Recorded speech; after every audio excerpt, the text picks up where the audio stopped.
বিশ্বনবী বলছেন, ফিল্ডে যখন মানুষ নামে, ক্যাচ ধরার মতো যখন সে নজর রাখে, তার ডানে বামে আগে পিছে কোনো চিন্তা থাকে না, খালি বলটা উঠে দেখ। আল্লাহর নবী বলছেন, উম্মত রে, তোমরা গাফেল হয়ে যেও না, অলস হয়ে যেও না, তাহলে আল্লাহর দেওয়া নিয়ামতকে জিন্দেগিতে কাজে লাগাইতে পারবে না। এবার এই পাঁচটার মধ্যে নাম্বার এক, বিসমিল্লাহির রহমানির রহিম। ওয়ান মাইমুনিল আওরিদি قال يعيد رسول الله صلى الله عليه وسلم اغتنم خمسا قبل خمسين। নাম্বার এক, শাবাবাকা কাবলা হারামিকা। জওয়ানি একটা নিয়ামত, যৌন তরঙ্গ একটা আল্লাহর দেওয়া নিয়ামত। একদিন জওয়ানি কেড়ে নেওয়া হবে, আর তুমি মাথা ঠুকলে দ্বিতীয়বার যৌবন ফিরে পাবে না। যখন তুমি জন্ম নিয়েছো, মায়ের দুধ পান করেছো, তোমার ভিতরে যৌন চেতনা ছিল না। তুমি যখন ছোট ছেলে ছিলে, খেলাধুলা করেছ, তোমার ভিতরে যৌন চেতনা ছিল না। আস্তে আস্তে তোমার বয়স যখন 14 ক্রস করলো, পুরুষের 14-13 ক্রস করলে যৌন তরঙ্গ আসতে শুরু করে। 16, 17, 18 মধ্যে পূর্ণ যৌবন আল্লাহ দিয়ে দেন। মেয়েদের 9 বছরের পর থেকে যৌন তরঙ্গ আসতে শুরু করে। 13 বছরে আল্লাহ মেয়েদেরকে পূর্ণ যুবতী বানিয়ে দেন। তাহলে এটা আমাকে দরখাস্ত দিতে হয়নি, হে আল্লাহ আমি বিয়ে করব, এখন আমার যৌন ক্ষমতাটা তুমি দিয়ে দাও। আল্লাহকে অ্যাপ্লিকেশন করতে হয়নি, আল্লাহকে দরখাস্ত দিতে হয়নি, 2 রাকাত নামাজ পড়ো বলতে হয়নি। আল্লাহ এ ব্যাপারে সচেতন। আপনার যখন ঠিক বয়স আসবে, তো দেহের ভিতরে যৌন তরঙ্গ এসে হাজির হয়ে যাবে। বিশ্বনবী বলছেন, এই যৌন তরঙ্গটা যখন আসবে, নারী তুমি তোমার মতো কাজ করে লাও, পুরুষ তুমি তোমার মতো কাজ করে লাও। একদিন যৌন তরঙ্গটা তোমার কাছ থেকে কেড়ে নেওয়া হবে, তোমার কাছ থেকে বিলুপ্ত হয়ে যাবে। তোমাকে ঘাড় ধরে যুবকের গণ্ডি থেকে, রোম থেকে, প্যান্ডেল থেকে বের করে তোমাকে বার্ধক্যের প্যান্ডেলে ভরে দেয়া হবে। যেদিন তুমি বার্ধক্য গ্রহণ করে নেবে, এরপরে যদি তুমি যৌবনকে আবার ফিরে পেতে চাও, আর মাথা ঠুকে মরে গেলেও দ্বিতীয় চান্স আর যৌবন ফিরে পাবে না।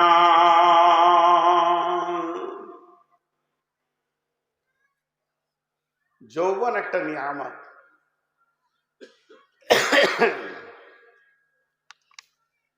জি, সব স্টেজ থেকে পালিয়েছে।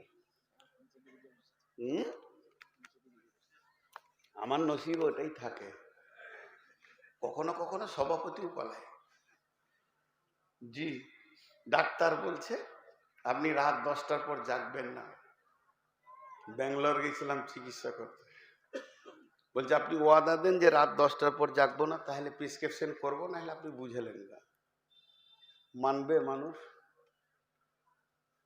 জি ভাই। তো যৌন তরঙ্গ এমন একটা জিনিস। যৌবন কয় রকম? 2 রকম। মেয়েদের যৌবন আলাদা, পুরুষের যৌবন আলাদা। আল্লাহর কারিশমা দেখেন, কোন মেয়ের কাছে পুরুষের যৌবনটা পৌঁছাবে না। আল্লাহ যে দিবে, তো পুরুষের কাছে পৌঁছাবে না, আর কোন পুরুষের যৌবন মেয়েদের কাছে পৌঁছাবে না। এর উদাহরণ কেমন?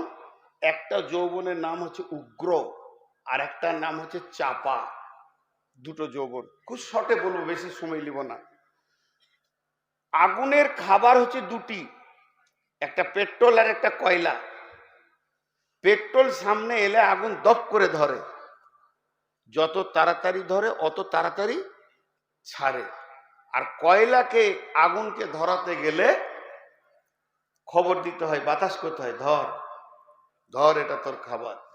যখন ধরে নেয় দীর্ঘ টাইম থাকে। তো মেয়েদের যৌবন হচ্ছে কয়লার মতো চাপা, পুরুষের যৌবন হচ্ছে উগ্র। এবার আল্লাহ ওদেরকে চাপা দিলেন কেন? বিসমিল্লাহির রহমানির রহিম। ফাসসালিহাতুন কানিতাতুন হাফিজাতুন লিল গায়বি বিমা হাফিজাল্লাহ। ও আমার বেটির দল, আমার বৌমায়ের দল, আমার বোনের দলেরা, মায়েরা, মাত্র 5টা মিনিট আপনারা একটু কান করে শোনেন। এই ওসিয়তটা পরিপূর্ণ আপনাদের জন্য হচ্ছে। আল্লাহ তাবারক ওয়া তাআলা সূরা নিসার মধ্যে বলছেন, ও মহিলার দল, তোমরা সলেহা হয়ে যাও, তোমরা কানেতা হয়ে যাও এবং হিফাজত করনে ওয়ালি হয়ে যাও। তোমরা ধীর চলবে, তোমাদের উগ্রমতি চলা যাবে না। জিহাদের মতো ইবাদতটা তোমাদের জন্য ফরজ নয়, অতএব তোমাদের উগ্র হওয়ার কোনো কারণ নাই। তোমরা চাপা থাকবে এবং ধীর মস্তিষ্কে তোমরা নামাজ রোজা করবে, স্বামীর খিদমত করবে, আর কি করবে, নিজেকে পর্দার ভিতরে গুটিয়ে রাখবে। শুধু নাই নয়, অল্পে সন্তুষ্টি হয়ে জীবন চালাবে। তোমাকে ধৈর্যশীলা হতে হবে। মেয়ে হয়ে জন্ম নিলেই ধৈর্যশীলা হতে হবে, কারণ পুরুষকে আল্লাহ সৈন্য করেছেন, উগ্র করেছেন। পুরুষ যদি উগ্র না হয়, জিহাদের মতো কাজ করতে পারবে না। এর মেন্টালটা যদি চাপা পড়ে যায়, এর দ্বারা জিহাদের মতো আমল করা হবে না। আর তোমাকে ওটা করা হয়েছে। আর কি বলেছেন আল্লাহ, ওয়াল হাফিজুনা লিল গায়বি বিমা হাফিজাল্লাহ। তুমি হিফাজত করনে ওয়ালি হয়ে যাও। কিসের হিফাজত করবে? তোমার বডির সিকিউরিটি তোমাকে নিজেই হতে হবে। যে তোমাকে মহারানা দিয়েছে, তোমার বডির মালিক হলো সে। অতএব তুমি তোমার যৌন জগতে অন্য পুরুষকে এনে আনন্দ দিতে পারবে না। তোমার অঙ্গভঙ্গি, তোমার চিরল দাঁতের হাসি, তোমার চোখের চাউনি, তোমার ভঙ্গি দিয়ে অন্য পুরুষকে আনন্দ দিতে পারবে না। তোমার যৌবনকে চাপা দেওয়া হয়েছে, ঢাকা ঢুকি দিয়ে ধীর মস্তিষ্কে তুমি দুনিয়া করবে। তোমার স্বামী চলে যাবে চেন্নাইয়ে, কেরলে, দিল্লিতে, মুম্বাইয়ে, বিদেশে কাজের জন্য গিয়ে লম্বা টাইম সেখানে বাস করবে। তোমাকে ধৈর্যশীলা হতে হবে। তোমাকে উগ্র যৌবনের জন্য দেওয়া হয়নি। তুমি সমস্ত মামির মাল এবং বডি হেফাজত করবে, নিজের বডিকে পর্দার ভিতরে রাখবে। বন্ধুরে, মুফাসসিররা বলছেন, যদি একবার পুরুষের উগ্র যৌবনটা কোনো নারীর ভিতরে ভরে দেওয়া যায়, পুশ করে দেওয়া যায়, পুরুষের ভিতরে যে যৌন তাড়না আছে, এটা যদি কোনো নারীকে দিয়ে দেওয়া যায়, ওই নারী শরীরে কাপড় রাখবে না, বাড়ির পর্দায় থাকবে না, মাঠে মাঠে পাগলের মতো দৌড়ে বেড়াবে। অতএব হে নারী কুল, তোমাকে এর জন্য চাপা যৌবন দেওয়া হয়েছে।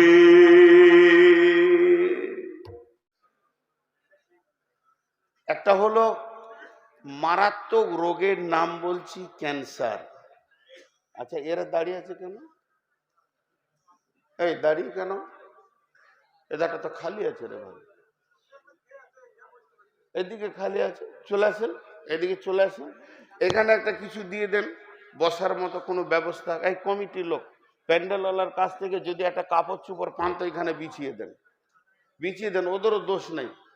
কমিটির ছেলেদেরকে, যুবকদেরকে বলছি, প্যান্ডেলওয়ালার কাছ থেকে একটা পুরাতন কাপড় নিয়ে এসে একটা বিছিয়ে দাও, এই লোকগুলো বসতে পারবে, যারা আসে বসিয়ে নেব। তো বর্তমান বিজ্ঞানীরা বলছেন যে ক্যান্সার এখন আর কোনো মারাত্মক রোগ নয়, ক্যান্সারের চিকিৎসা চলে এসছে। তবে ক্যান্সারের দুটো ভাগ। প্রাথমিক অবস্থায় যদি ক্যান্সার ধরা পড়ে তো নির্মূলে শেষ হয়ে যাবে, কিন্তু যদি ক্যান্সারটা, ভাইরাসটা ছড়িয়ে যায়, সাদা ভাষায় বলছি যদি পেকে যায়, তাহলে ও আর বাঁচবে না, ও আর বাঁচবে না। আমার এই উদাহরণটা ধ্যান দেবেন, এই উদাহরণের ভিতরে গোটা বক্তব্যটা ঢুকে আছে, গোটা বক্তব্যটা। তো ক্যান্সার যখন মানুষকে হয়ে যায়, ক্যান্সার কিন্তু আত্মাতে হয় না, আর ক্যান্সার ইমানে হয় না, ক্যান্সারটা হয় বডিতে। বডিতে যখন ক্যান্সার হয়ে যায়, তো ওই ক্যান্সার কি করে, বডিটাকে কবরে পৌঁছিয়ে দেয়। সাপোজ মনে করেন আপনার গ্রামের কোনো ছেলে বা বয়স্ক এক মানুষ তার ক্যান্সার হয়ে গেছে, এতটা পরিমাণে ভাইরাস ছড়িয়ে গেছে, বহরমপুর কেন, কলকাতা থেকে চেন্নাই পর্যন্ত, ব্যাঙ্গালোর ভেলোর পর্যন্ত ওকে জবাব দিয়ে দিয়েছে। খালি সব ডাক্তারের একটা মত যে নির্দিষ্ট মৃত্যুর টাইম বলতে পারছি না, তবে লোকটা 2 মাস ক্রস করবে না, হার্ডলি 1 থেকে 1.5 মাস। এটা কে জানে? রোগীর বাপ জানে, রোগীর মা জানে, রোগীর নানা জানে, রোগীর নানি জানে, রোগীর চাচা জানে, চাচি জানে, ফুফু জানে, ফুফা জানে, খালা জানে, খালু জানে, মামা জানে, মামি জানে, নানা নানি, ওরা আত্মীয় চ্যানেলটা জানে, তার শ্বশুর বাড়িতে শ্বশুর শাশুড়ি শালা শালি যত আছে সবাই জানে যে ও মরবে, কিন্তু ওকে শোনানো হয়নি।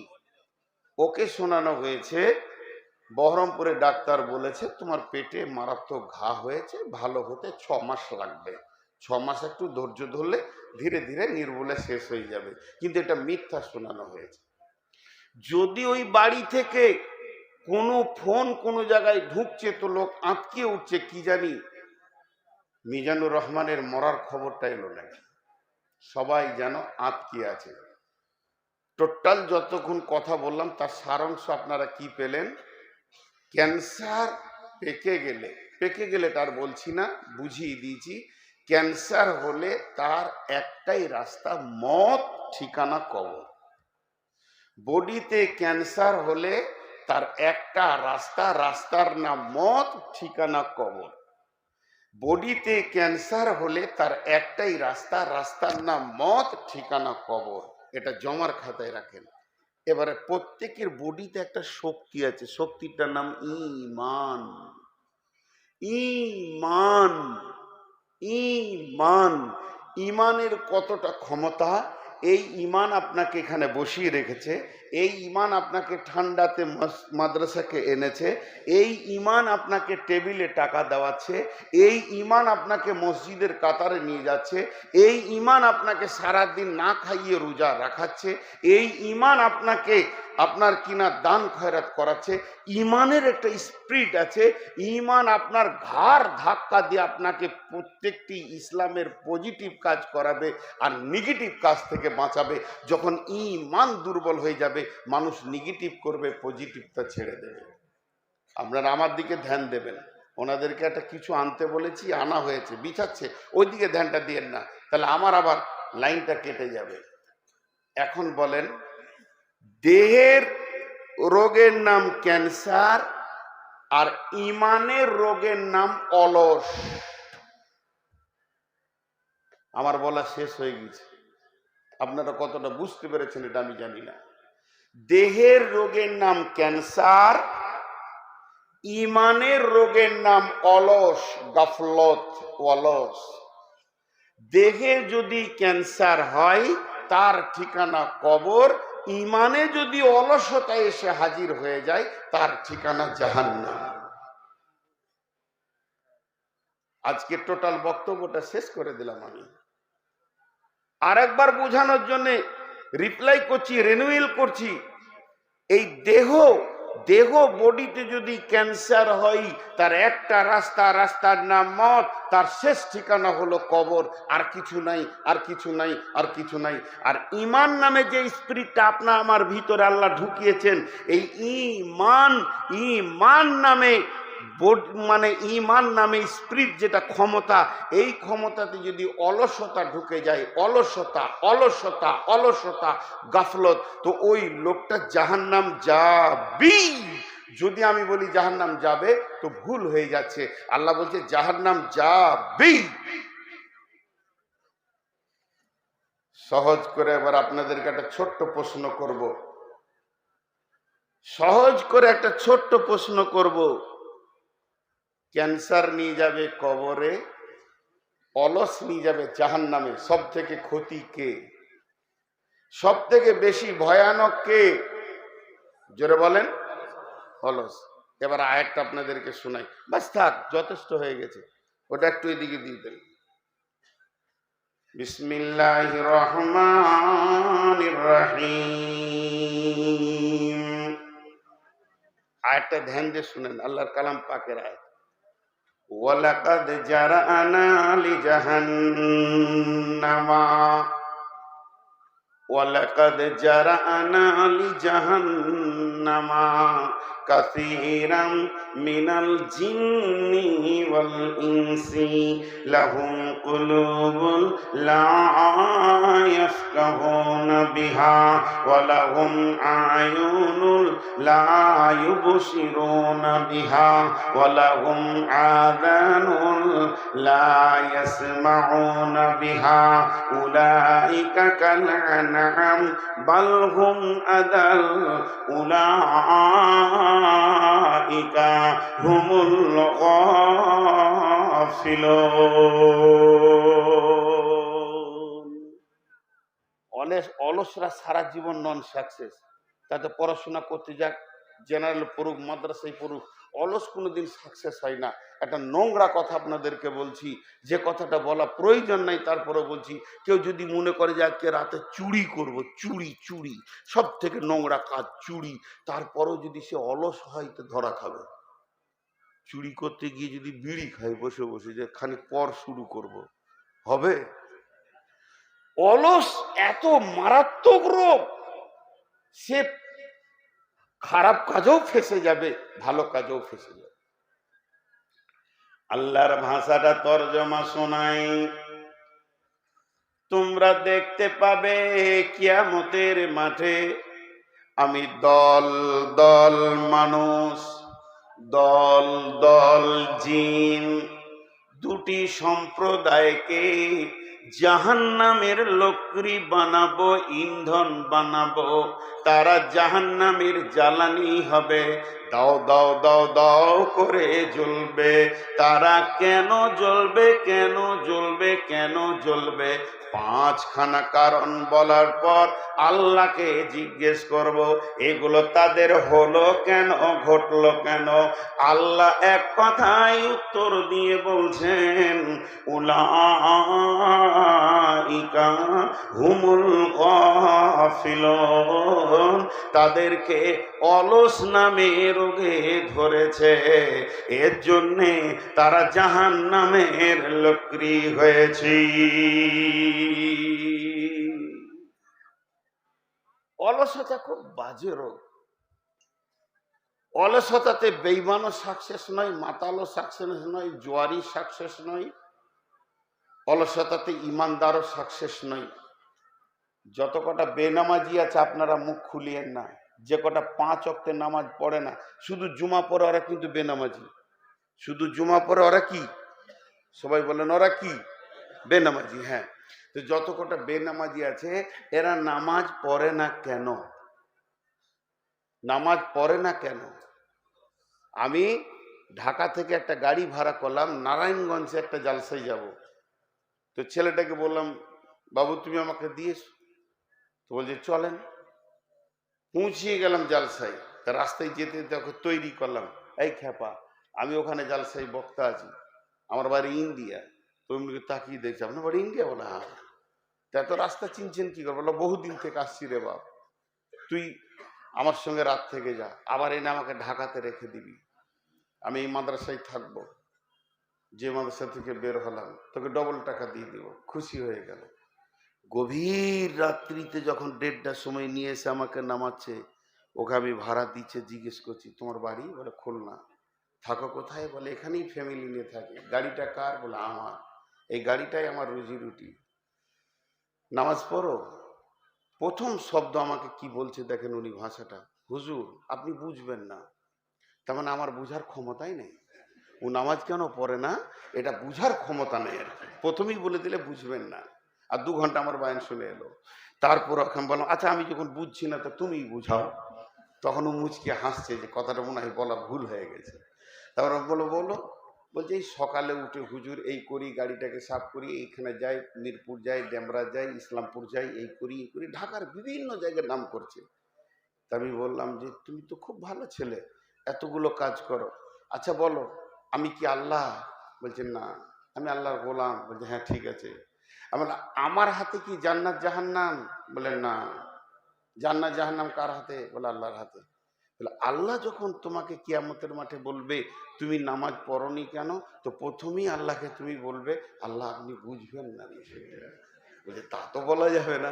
বলে তাহলে আমাকে বললে লাভ কি আছে রে বাবা, তুমি যদি আমাকে বলো আপনার কথা মানলাম না তাতে তো কোনো দুঃখ নাই, কিন্তু আল্লাহকে একবার বলা যাবে এটা যে আপনি আল্লাহ বুঝবেন না বিষয়টা? তো বলছে তা বলা যাবে না। সঙ্গে সঙ্গে ছেলেটার মুখ থেকে বের হচ্ছে হুজুর নামাজ পড়ি না কোনো কারণ নাই, এটা অলসতা ছাড়া অন্য কিছু নয়। রাস্তায় চলতে চলতে হাজারো মসজিদ রয়েছে, মসজিদ তো না থাক গাড়িতে মুসল্লা রেখেও নামাজ পড়া যাবে।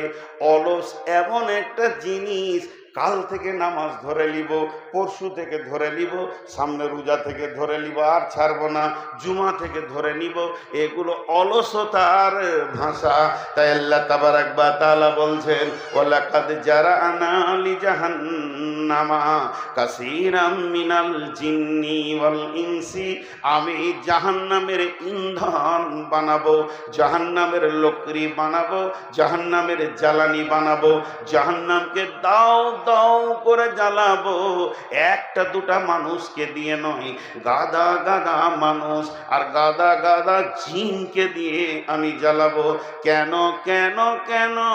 আয়াতের শেষে বলছেন উলাইকা হুমুল গাফিলুন, তারা আমার দিনের ব্যাপারে শৈথলতা অবলম্বন করেছিল, অলসতাকে গ্রহণ করেছিল, অলসতাকে নিজের কোলে টেনে নিয়েছিল। তারা এতটাই অলস ছিল যে আমার দিনের ব্যাপারে তাদের চেতনতা থাকা সত্ত্বেও তারা হারিয়ে গেছিল।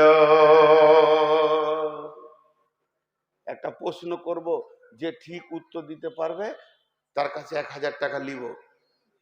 ওই দেখেন এক অলস দাঁড়িয়ে আছে, ও বসবে না। এইখানটাতে 8-10 জন দাঁড়িয়ে আছে, কে বসাবে? আমার বাপের ক্ষমতা নাই যে ওদেরকে বসায়, কারণ ওরা নিয়তি করে নিয়েছে।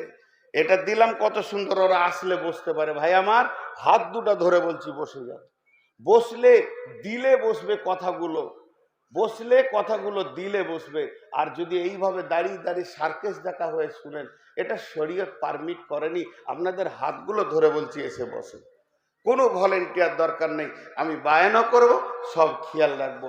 ভাই আমার কথা আপনারা বুঝলেন না, হাতে ধরলাম তাও চামড়া কত মোটা আছে। এই ছোট লোক সব পায়ে ধরছি, হাতে ধরছি, তারপরেও বসছে না, যে বলবে যে বড় কথা বলছে। চলেই গেল ওইদিকে, চলেই গেল। আজীব ব্যাপার। পানি খায় ছোট লোক মানে, ওটা আবার গাল নয়, ছোট মানে সাইজে ছোট। লিয়াছেন আমার সঙ্গে মাপে দেন, হাইটে সব 3 ইঞ্চি করে ছোট হবে। জি অলস। এবার একটা কথা আপনাদের সামনে তুলে ধরছি, এইটা একটু ধ্যান দিয়ে শুনবেন। অলস বডির ভিতরে কি করে, বডির ভিতরে কোন কাজ করে? আমি একটা ডাক্তারখানা গেলাম বহরমপুরে। ডাক্তার প্রথমে জিজ্ঞেস করছে কি হয়েছে, আমি তো সমস্যাগুলো বলবো। সমস্যাগুলো আমি বলছি, আপনারা শুনেন। আমার মাথা চক্কর দিচ্ছে, ঘুরছে, খেতে ভালো লাগে না, 2টো হলো, ঘন ঘন পেচ্ছাপ হচ্ছে, 3টে হলো, ঘুম আসে না, 4টা হলো, এনার্জি লস, 5টা হলো, খেতে ভালো লাগে না, মাথা চক্কর দিচ্ছে, ঘন ঘন পেশাব হচ্ছে, ঘুম হচ্ছে না, এনার্জি লস। কয়টা বললাম? 5টা। কয়টা বললাম? ডাক্তার একটা বলছে সুগার। কি বলে? আমি 5টা বললাম, আর ডাক্তার কটা বললে? একটা। আমি চুপ হয়ে গেলাম, জোরে একটা নিঃশ্বাস নিলাম। তার মানে আমি কি বলতে চাইলাম, মাল ঢুকে গেছে আমার ভিতরে। এমন একটা মাল ঢুকেছে, ও একাই 5খানা ময়দানে খেলছে। কথাটা বুঝাতে পারলাম? আমার ভিতরে এমন একটা রোগ ঢুকেছে, ও একাই 5টা ময়দানে ফুটবল মারছে, ও একাই। আল্লাহ তাবারাক ওয়া তাআলা বলছেন তোদের 5টা রোগ হয়ে গেছে। লাহুম কুলুবুন লা ইয়াফকাহুনা বিহা, দিলের ধাবন শক্তি শেষ, ওয়ালাহুম আযানুন লা ইয়াসমাউনা বিহা, তোদের কানের শ্রবণ শক্তি শেষ। ওয়ালাহুম আয়ুনুন লা ইবসিরুনা বিহা, তোদের চোখের দৃষ্টি শক্তি শেষ। ওয়ালাহুম বালহুম উলাইকা কাল আনআম, তোরা মনুষ্যত্বের মতো জীবন দিয়েছিলাম, তোদেরকে মানুষ বানিয়েছিলাম, আশরাফুল মাখলুকাত বানিয়েছিলাম। শুধু তাই নয়, জিবাইল মিকাইলের থেকেও ওপরে তোদের সম্মান দিয়েছিলাম। সেই মানুষ্যত্বের জগৎটাকে ক্রস করে চলে এসে তোরা পশুর জগতে ঢুকে গেছিস। তাহলে তোদের মানুষত্ব শেষ, দিল শেষ, চোখ শেষ, কান শেষ, মনুষ্যত্ব শেষ।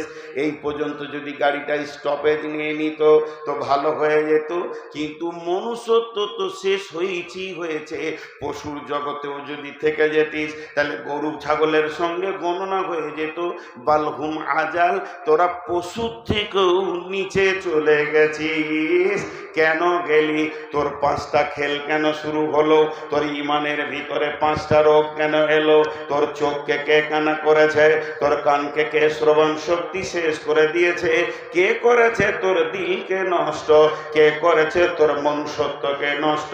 পশুত্বে পৌঁছে দিয়ে পশুত্বকে ক্রস করে কে তোকে এত নিচে নিয়ে গেল? আল্লাহকে প্রশ্ন করি, আল্লাহ আপনি তো ডাক্তার, আমি নূর মোহাম্মদ রোগী, আমার মতো একটা জঘন্যতম পশুর ব্যাপারে আপনি একবার মুখ খুলেন, আমি এত নিচে কেন গেলাম? আল্লাহ বেশি বলছেন না, আল্লাহ বলছেন উলাইকা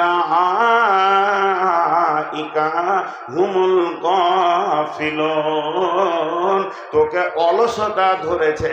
অলস নামে রোগটা, ভাইরাসটা তোর ইমানের ভিতরে ঢুকে গেছে, আর এতটা ভাইরাস হয়ে গেছে যে তোর মনুষ্যত্বকে শেষ করেছে সে, কান চোখ দিলকে শেষ করেছে সে, আর করে মনুষ্যত্বকে ক্রস করে পশুর জায়গায় এনে দাঁড় করায়নি, টেনে পশুর থেকেও নিচে করে দিয়েছে তোকে।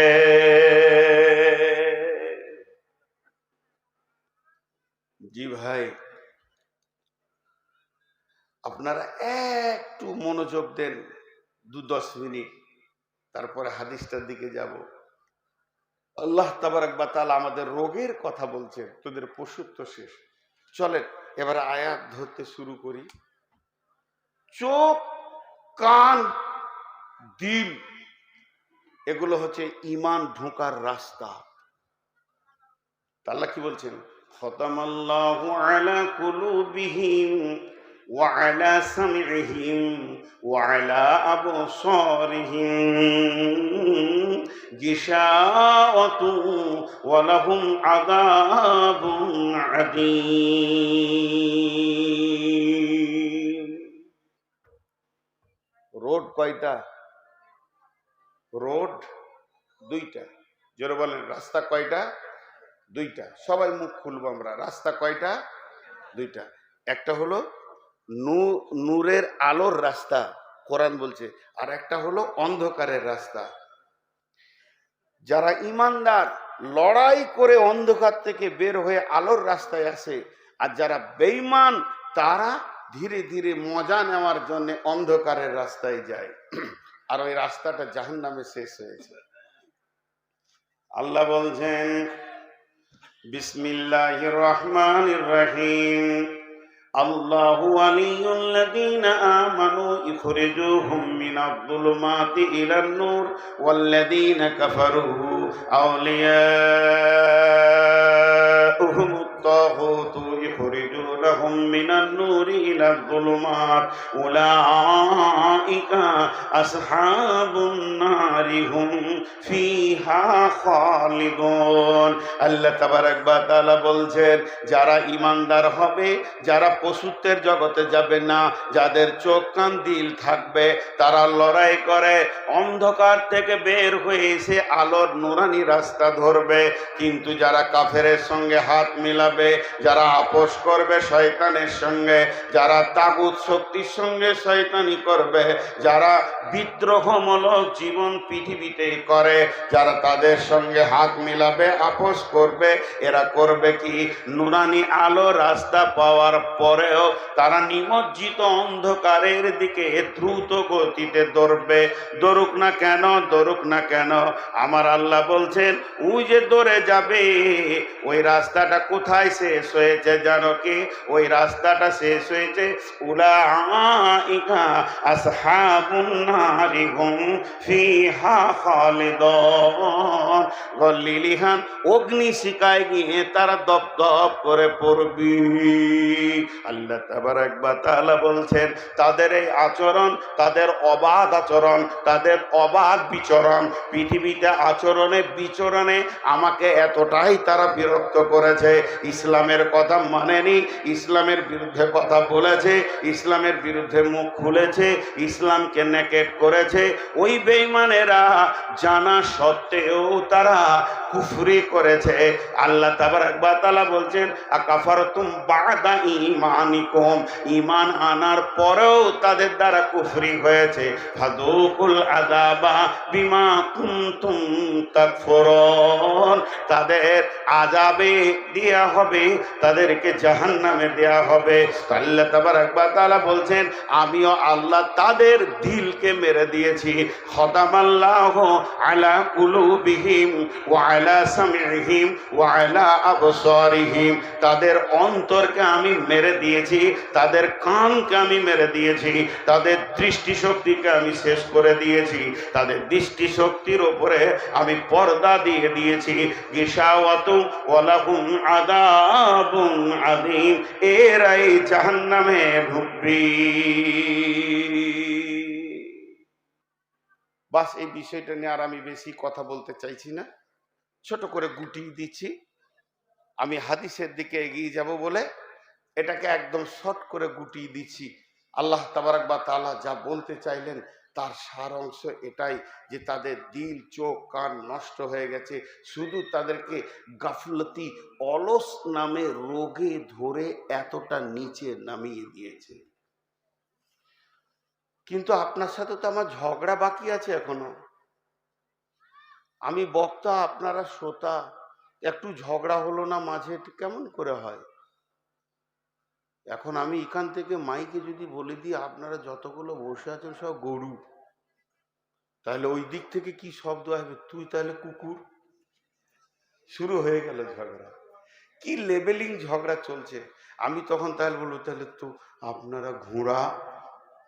তখন রেগে উঠে একজন বলবে তোর বাপ গাধা। আমাকে আর হলো না, এখন আমার বাপকে ধরবে। তা কাদা ছুড়াছুরি করে লাভ নাই। আপনাকে কেন আমি গরু বলতে যাব, কেন মহিষ বলবো, কেন বাঁদর বলবো? আপনি আল্লাহওয়ালা একজন ইমানদার মানুষ, আর আপনি আমাকে যা বলবেন বলেন, গায়ে মেখে নিব। তা একটু ঝগড়া করলাম না? তাহলে এখানে কে মানুষ আর কে পশু? এখানে যতগুলো চেয়ারে আছে, আমি এখানে চেয়ারে বসে আছি, আপনারা যতগুলো নিচে আছেন, পর্দার ভিতরে যতগুলো মেয়ে আছে, এর ভিতরে মানুষকে আর পশুকে কে বলবে? আল্লাহ বলবে, ফায়সালা তিনি দেবেন, আমাদের মুখ বন্ধ হয়ে যাবে। ফায়সালাটা তার কাছ থেকে নিব। সবাই মনে মনে ভাবছে নূর মোহাম্মদের দাম কত রে? মঞ্চে আছে, তার উপর আবার চেয়ারে, এই মনে হয় সব থেকে দামি, আর আমরা নিচে তিরপলে আছি। মাথা খারাপ। দাম আপনাদের বেশি। যে দাঁড়িতে মাল থাকে ওই দাঁড়ির পাল্লা তো নামাতে থাকে, যেটা মাল নাই সেটা তো ওপর দিকেই থাকবে। ওপরে বসার নাম যদি সব থেকে দামি হতো তো হাই স্কুলের হেডমাস্টার বাঁদরকে বানানো হতো, ও তো ডালেই থাকে। এটা কোনো বিষয় নেই। এবার আয়াতটা আপনাদের সামনে দিব। এটা একটা কোষ্টি পাথর। কোষ্টি পাথর স্বর্ণকারের কাছে থাকে, এমনি এমনি করে মারবে, এমনি করে ঘষবে, ঘষে বলবে হে ভাই আপনি যেটা রাস্তায় পড়ে পেয়েছেন এটা পিতল, সোনা লয়। আপনার ধারণাটা ভুল। তেমনি এখানে কে মানুষ আর কে পশু আমি বলবো না। আপনাদের হাতে একটা করে কোষ্টি পাথর দিচ্ছি, ওই পাথরটা নিয়ে নিজের নিজের গায়ের চামড়া তেমনি করে ঘষবেন। ঘষলি আপনার বিবেকের চেতনার ঘরে একজন বলবে তুই মানুষ, আর একজন বলবে তুই পাক্কা শুকর। গরুর থেকেও খারাপ, শুয়োরের থেকেও খারাপ। বলবে একজন, দেখেন এক্ষুনি বলবে, 1 মিনিট লাগবে না। আর এই আয়াতটা বলি, আমি হাদিসের দিকে চলে যাব। বিসমিল্লাহির রহমানির রহিম। মাসালুল লাযীনা কাফারু কামাসালিল লাযীনা ইয়ানিকু বিমা লা ইয়াসমাউ ইল্লা দুআআ ওয়া নিদাআ ইল্লা দুআআ ওয়া নিদাআ সুম্মুম বুকুমুন উমিয়ুন ফাহুম লা ইয়াকিলুন। গুরুত্ব দেওয়ার জন্য আয়াতটা আর একবার বলছি, হৃদয়গম করেলেন, দিলের মধ্যে ভরেলেন। যারা আমার ছোট ভাইয়ের মতো আলেম সমাজ রয়েছেন, এই আয়াতটা ভালো করে মুখস্থ করে সমাজকে বারবার শোনাতে থাকেন। আল্লাহ সূরা বাকারার শেষের দিকে বলছেন, মাসালুল লাযীনা কাফারু কামাসালিল লাযীনা ইয়ানিকু বিমা লা ইয়াসমাউ ইল্লা দুআআ ওয়া নিদাআ সুম্মুম বুকুমুন উমিয়ুন ফাহুম লা ইয়াকিলুন। আল্লাহ বলছে ওই লোকেদের মিসাল ওই বেঈমান কাফেরদের মতো, ওই লোকেদের মিসাল ওই বেঈমান কাফেরের মতো। তাদেরকে তাদের মালিক দূরে কাছে ডাকলো, তারা শুনেও শুনলো না, বুঝেও বুঝলো না, তারা দেখেও দেখলো না। তাদের সমস্ত কিছু নষ্ট হয়ে গেছে, পার্টসগুলো। প্রকৃতপক্ষে তাদের মধ্যে ধাবন ক্ষমতা নাই, বোধগম্য ক্ষমতাটা নাই। এরাই হলো সমাজে জঘন্যতম পশু। আয়াত বললাম, তর্জমা করলাম, আমি বুঝতে পারছি আপনাদের ভিতরে ক্লিয়ার হয়নি। একটা উদাহরণ দিলেই ক্লিয়ার হয়ে যাবে। উদাহরণটা আল্লাহ দিয়েছেন, আমি দিছি। উদাহরণ তো এটাও আল্লাহ দিয়েছেন আয়াতটা। সেটা কি? এই যে আপনাদের খোলা মাঠ রয়েছে, বিরাট মাঠ, পলসুন্ডার মাঠ, আপনার টোল ট্যাক্সের মাঠ। এই মাঠে গরু চড়ছে, গরু 20-25টা গরু চড়ছে। আর রাখাল গরু চড়াচ্ছে। রাখাল কিন্তু গাছের ছায়াতে বসে আছে, প্রখর রোদ চলছে, আর রাখাল বাস আরামসে ছায়াতে বসে আছে। রাখালের একটা গরু মাস্টার সাহেবের টমেটোরের ভুঁইয়ে ঢুকছে, সিঁড়ি করেও বেড়া ভাঙছে, ঢুকবে, লাল লাল টমেটোর ঝুলছে, ওকে লোভ লেগেছে, ও খাবে। রাখাল যাচ্ছে না, গ্রীষ্মে দূরে থেকে বলছে, ওই ঘোর। গরু ঘুরবে, গরু ঘুরবে, সোজা বেড়া ভেঙে ঢুকে গেল। কিন্তু বছর 6-7-এর একটা ছেলে, রাখালেরই বেটা, ঘুরছিল, ঘুরতে ঘুরতে টমেটোর দেখে নিয়েছে, ওরও দিলে লোভ এসছে। পেছন থেকে ওর বাপ ডাক দিয়েছে, ওই ঘুরবে কি ঘুরবে না? আল্লাহ বলতে চাইছেন এই আয়াতে, গরুটার কান আছে, ছেলেটার কান আছে, গরুটার পা আছে, ছেলেটার পা আছে, গরুটার চোখ আছে, ছেলেটারও চোখ আছে, গরুটার মাথা আছে, ছেলেটার মাথা আছে। যে সাউন্ডটা এখান থেকে ওখানে পৌঁছালো, ছেলেটা যত পরিমাণে শুনেছে অতটা পরিমাণেও গরুটা শুনেছে। কিন্তু ছেলেটা আর টমেটোর নিল না, আর বেড়া ভাঙলো না, ওখান থেকে ঘুরে চলে এলো আব্বার কাছে। আর নিজেকে অপরাধীর ভঙ্গিতে মাথাটা নামো করে আছে। আমি এখন অন্যায় করতে চলেছিলাম, বা অন্যায়ের জগতে আমি ছিলাম, কিন্তু গরুটা বেড়া ভেঙে চলে গেল। সেও শুনলো, সেও দেখলো, সেও তার কাছে শব্দ পৌঁছালো। তাহলে ছেলেটার সঙ্গে গরুটার কোন জায়গায় পার্থক্য রয়েছে?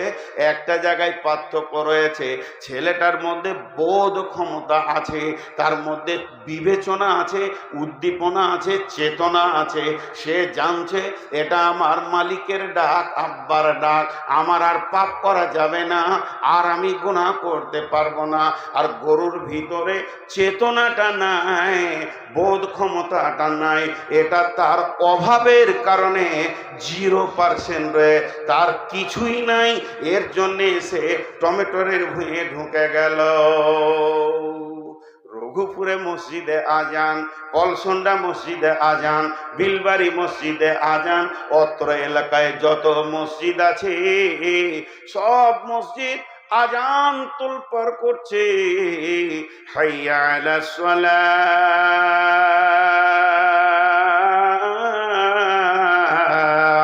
হাইয়া আলাল ফালাহ। আয় তোরা নামাজে আয়, আয় তোরা নিষ্কৃতি নিবি আয়। এটা কার ডাক? এটা মালিকের ডাক। এটা কার ডাক? আমাদের রবের ডাক। এটা কার ডাক? আমাদের মাবুদের ডাক। এটা কার ডাক? আমাদের মুনিবের ডাক। এই ডাকটা কার? না স্বয়ং আল্লাহর ডাক। এই ডাক শুনে যতজন মসজিদে এসে হাজির দিল, যতগুলো মহিলা মুসল্লাতে হাজির দিল, এরা হলো আল্লাহর কাছে সমাজে মানুষ।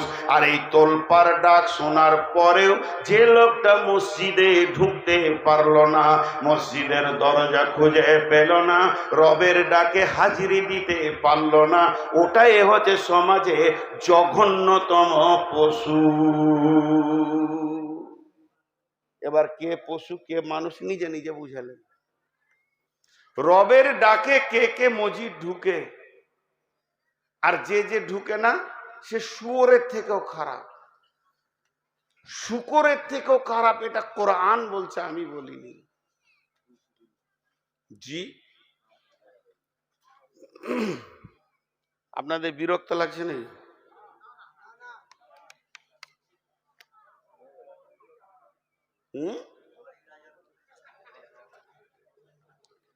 অনেক বক্তা আছে,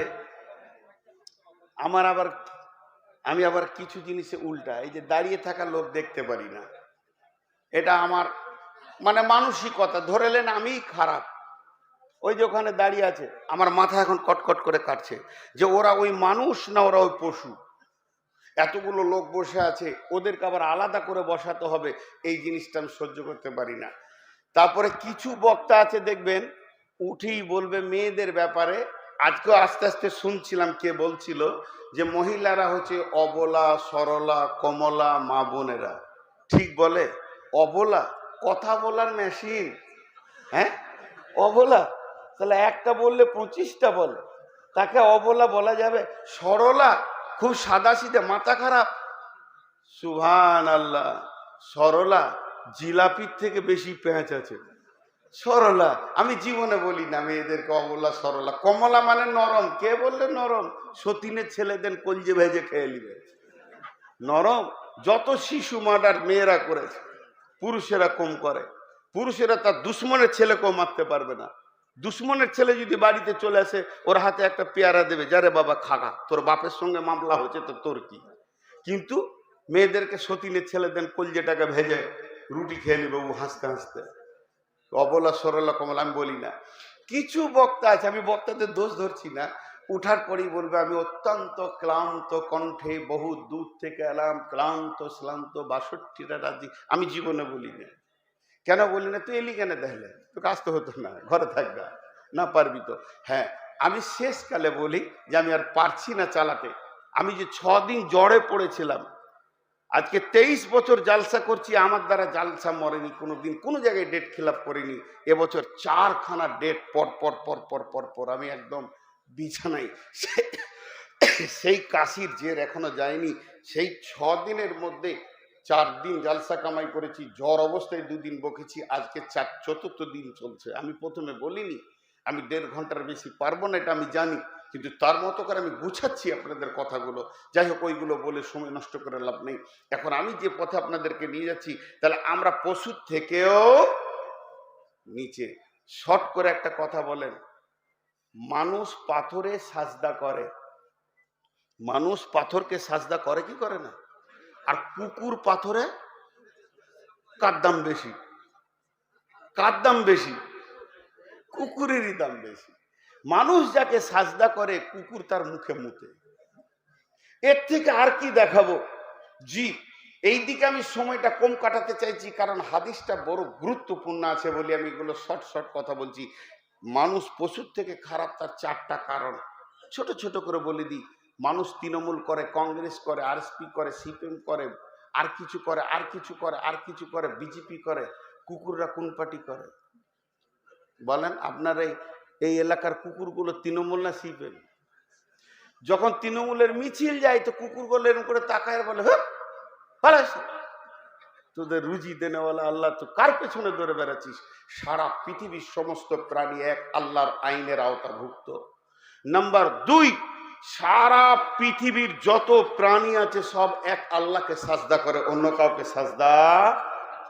দেখেছেন কোনোদিন বাঁদরকে যে কোনো জায়গায় গিয়ে মূর্তি পূজা, পাথর পূজা, দেবী পূজা, দেবতা পূজা, মাজার পূজা, গাছতলায় থাকে? থাকে না। তো মানুষ মূর্তি সাজদা করে, গাছকে সাজদা করে, পশুর থেকে নিচে। 3 নম্বর, আল্লাহ তাবারক ওয়া তাআলা যে প্রাণীকে যে রুজিটা দিয়েছে তার উপরে সে সন্তুষ্ট আছে, তাই খেয়ে সারা জীবন চালাচ্ছে। আমাদেরকে বলেছে হারাম খাবি না, সকালে উঠে 2 বোতল মদ খেয়ে নিয়েছে। এর থেকে নোংরা কে আছে? কোনোদিন কোনো কুকুরকে দেখেছেন এমন খাবার খেয়েছে ডান দিকে বাঁ দিকে টলে টলে হাঁটছে? শুকরকে দেখেছেন? জি না। ওরা আল্লাহর দেওয়া রুজির ওপরে সন্তুষ্ট আছে। মানুষ কিন্তু আল্লাহ দেওয়া রুজির ওপরে সন্তুষ্ট নাই। আর 4র্থ নম্বরটা একটু ডিপলি করে বলছি, সময় ব্রেনগুলোকে খালি করে নেন। 1 ডোজ হোমিওপ্যাথিকের মতো দিব। যদি আপনার ভিতরে একটু ঈমান থাকে আর জীবনে জালসা শুনতে হবে না, শুধরিয়ে যাবেন। 4র্থ নম্বরটা হলো, সারা পৃথিবীর যত প্রাণী আছে তারা তার মালিকের দরজা চিনে। কুকুরটা আপনার পেছনে পেছনে টোলে চলে গেছে, আপনি গাড়ি চেপে শিলিগুড়ি চলে গেলেন, এই রাত্রিতে কুকুরটা কারো বাড়িতে উঠবে না, নিজের মালিকের বাড়িতে উঠবে। নিকৃষ্ট প্রাণী, হারাম প্রাণী। আবার বিড়ালও ওই রকম।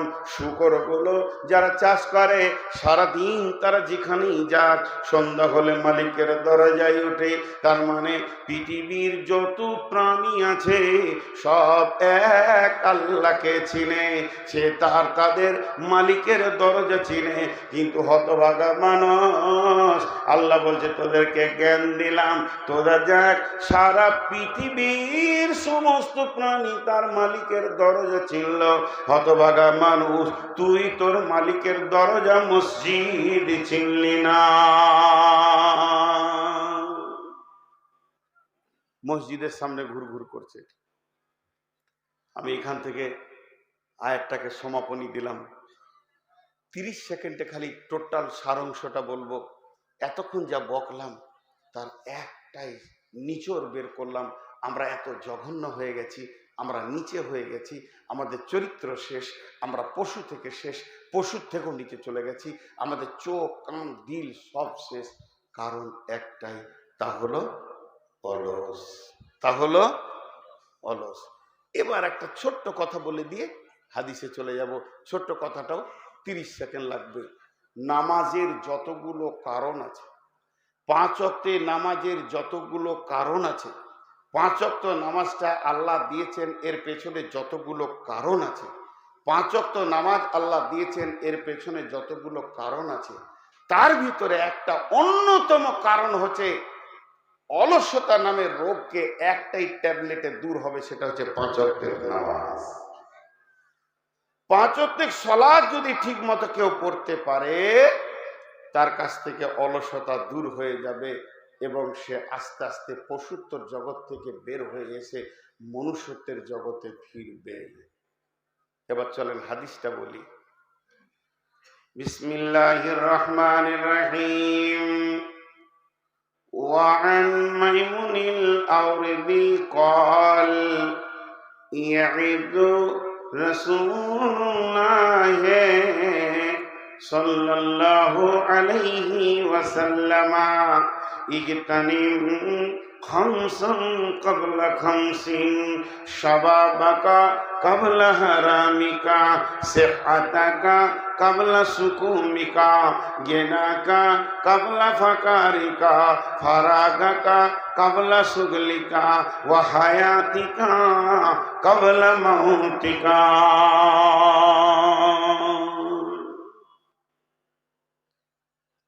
নবীজি বলছেন, উম্মত, রাবীর নাম মাইমুনুল আওরদি, হাদিসটা হাসান। নবীজি বলছেন, উম্মত, তোমাদের হাতে তোমাদেরকে আমি 5খানা নসিহত করে গেছি, শোনো। পৃথিবীর বুকে 5টা নিয়ামত, 5টা জিনিস আল্লাহর কাছ থেকে তুমি পাবে। আল্লাহর রাসূল বলছেন নিয়ামত, আল্লাহর নবী বলছেন দামি জিনিস। তাতে আপনার আমার বুঝে আসুক চাই না আসুক, ওটা দামি জিনিস। নবী যা বলবেন ওইটা গুরুত্ব অতটাই বেশি।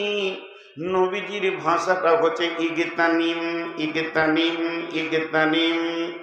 এর বাংলা হচ্ছে তুমি নিয়ামত মনে করো, গনিমত মনে করো, দামি জিনিস মনে করো।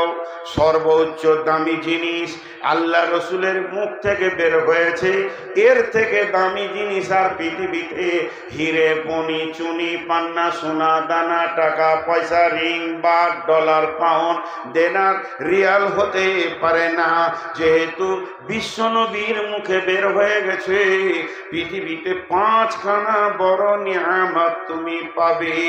5টা জিনিস আসার আগে 5টা নিয়ামত পাবে, 5টা জিনিস আসার আগে 5টা নিয়ামত পাবে, 5টা জিনিস আসার আগে। যখন তুমি এই 2 নম্বর জিনিসটা দেখে নেবে তখন তুমি বুঝে নাও তোমার 1 নম্বরটা হাতছাড়া হয়ে গেছে। তুমি খেয়াল করনি, তুমি অলসতায় ছিলে, তুমি গাফলতিতে ছিলে, তুমি অ্যালার্ট ছিলে না, তুমি চেতনতা নিয়েছিলে না। পৃথিবীটা দূর দূর করে তোমার কাছ দিয়ে পার হয়ে গেল, তুমি অলসতায় সময়টা কাটিয়ে দিলে, তোমার কাছে হাতছাড়া হয়ে গেল। বন্ধুরে আমার, তবে জেনে নেন ওই জিনিসটা একবার আল্লাহ দেবেন, আপনি চাইলেও দেবেন না চাইলেও দেবেন। এটা আল্লাহর তরফ থেকে নিয়ামত, 5খানা জিনিস দেবেন। তবে যদি একবার হাতছাড়া হয়ে যায়, একবার যদি কাছ থেকে চলে যায়, একবার যদি সেটা বিদায় নিয়ে নেয়, বিশ্ব নবী বললেন উম্মত রে কিয়ামত হবে, পশ্চিম দিকে সূর্য উঠবে, কিন্তু তুমি দ্বিতীয় চান্স আর পাবে না। তোমার কাছে এটার দ্বিতীয় চান্স আসবে না। আমি যেটা বলতে চাইছি রসুলের কথার তার সারাংশ এরকম। আমার কাছে হাতছাড়া হয়ে গেল, এই মাত্র 1 সেকেন্ড আগে হাতছাড়া হয়ে গেছে। এখন যদি ওটা পাবার জন্যে আমি মসজিদে মাথা ঠুকে কাঁদতে শুরু করে দিই, আমি যদি তাহাজ্জুদে কাঁদি, কাঁদতে কাঁদতে মাথা ঠুকতে ঠুকতে মসজিদকে আমি খাল করে দিব, চোখের পানিতে মসজিদে নহর বইয়ে দিব, চোখের পানিতে মসজিদে নদী বইয়ে দিব। বিশ্ব নবী বলছেন উম্মাত হাত ছাড়া হয়ে গেলে দ্বিতীয় চান্স তুমি পাবে না।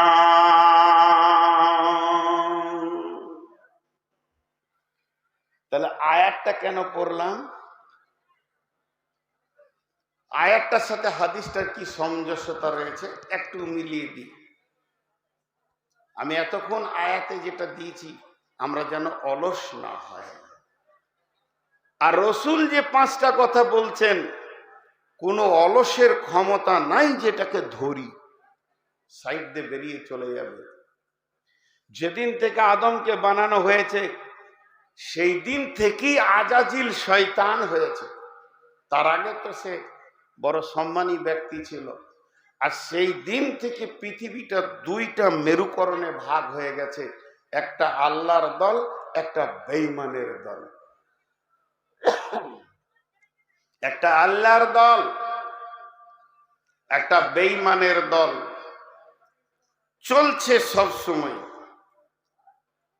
ক্রিকেট খেলা চলছে আপনাদের রঘুপুরে, 2টা দল ময়দানে নেমেছে, 10টা ছেলে ফিল্ডে দাঁড়িয়ে আছে, এরা ফিল্ডিং করছে, এরা ময়দানে দৌড়ছে। 2 জন ব্যাট নিয়ে আছে, যারা ব্যাট করছে এদের খেয়াল 6 মারবো, না হলে 4, তা না হলে 2 রান লিব, 1 রান তো লিবই। আর যারা ফিল্ডে আছে এদের প্রথম টার্গেট ক্যাচ আউট করব, না পারলে ওকে রান আউট করব, বোল্ড আউট করব। এরা চাইছে ওকে ময়দান থেকে তুলবো আর ওকে ব্যাট ধরতে দিব না। আর ওরা চাইছে রান লিব, দুটো দল চলছে। একবার আপনারা মুখ খুলেন সবাই, একবার দুবার লয়। যারা ফিল্ডিং আছে এরা যদি গাফেল হয়, অলস হয়, ক্যাচ ধরতে পারবে?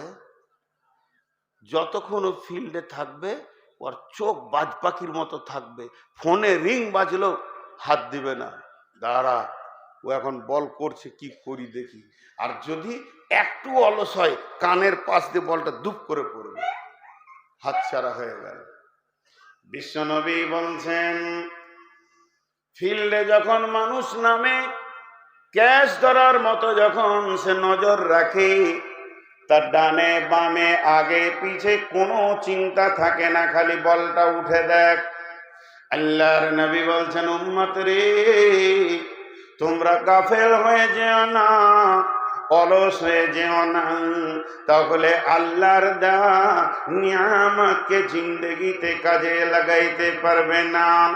এবার এই পাঁচটার মধ্যে নাম্বার 1, বিসমিল্লাহির রহমানির রহিম। ওয়ান মাইমুনিল আওরিদি قال يعيد رسول الله صلى الله عليه وسلم اغتنم خمسا قبل 50।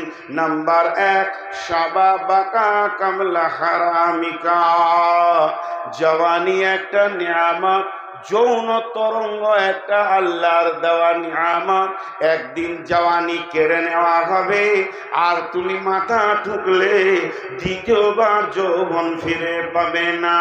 যখন তুমি জন্ম নিয়েছো, মায়ের দুধ পান করেছো, তোমার ভিতরে যৌন চেতনা ছিল না। তুমি যখন ছোট ছেলে ছিলে, খেলাধুলা করেছো, তোমার ভিতরে যৌন চেতনা ছিল না। আস্তে আস্তে তোমার বয়স যখন 14 ক্রস করলো, পুরুষের 14-13 ক্রস করলে যৌন তরঙ্গ আসতে শুরু করে। 16, 17, 18 মধ্যে পূর্ণ যৌনাঙ্গ যৌবন আল্লাহ দিয়ে দেন। মেয়েদের 9 বছরের পর থেকে যৌন তরঙ্গ আসতে শুরু করে। 13 বছরে আল্লাহ মেয়েদেরকে পূর্ণ যুবতী বানিয়ে দেন। তাহলে এটা আমাকে দরখাস্ত দিতে হয়নি, হে আল্লাহ আমি বিয়ে করব, এখন আমার যৌন ক্ষমতাটা তুমি দিয়ে দাও। আল্লাহকে অ্যাপ্লিকেশন করতে হয়নি, আল্লাহকে দরখাস্ত দিতে হয়নি, 2 রাকাত নামাজ পড়ো বলতে হয়নি। আল্লাহ এ ব্যাপারে সচেতন। আপনার যখন ঠিক বয়স আসবে তো দেহের ভিতরে যৌন তরঙ্গ এসে হাজির হয়ে যাবে। বিশ্ব নবী বলছেন এই যৌন তরঙ্গটা যখন আসবে, নারী তুমি তোমার মতো কাজ করে লাও, পুরুষ তুমি তোমার মতো কাজ করে লাও। একদিন যৌন তরঙ্গটা তোমার কাছ থেকে কেড়ে নেওয়া হবে, তোমার কাছ থেকে বিলুপ্ত হয়ে যাবে। তোমাকে ঘাড় ধরে যুবকের গন্ডি থেকে, রোম থেকে, প্যান্ডেল থেকে বের করে তোমাকে বার্ধক্যের প্যান্ডেলে ভরে দেয়া হবে।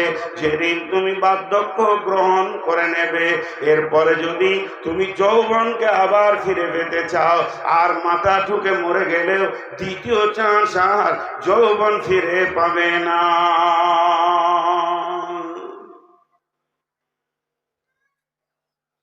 যৌবন একটা নিয়ামত।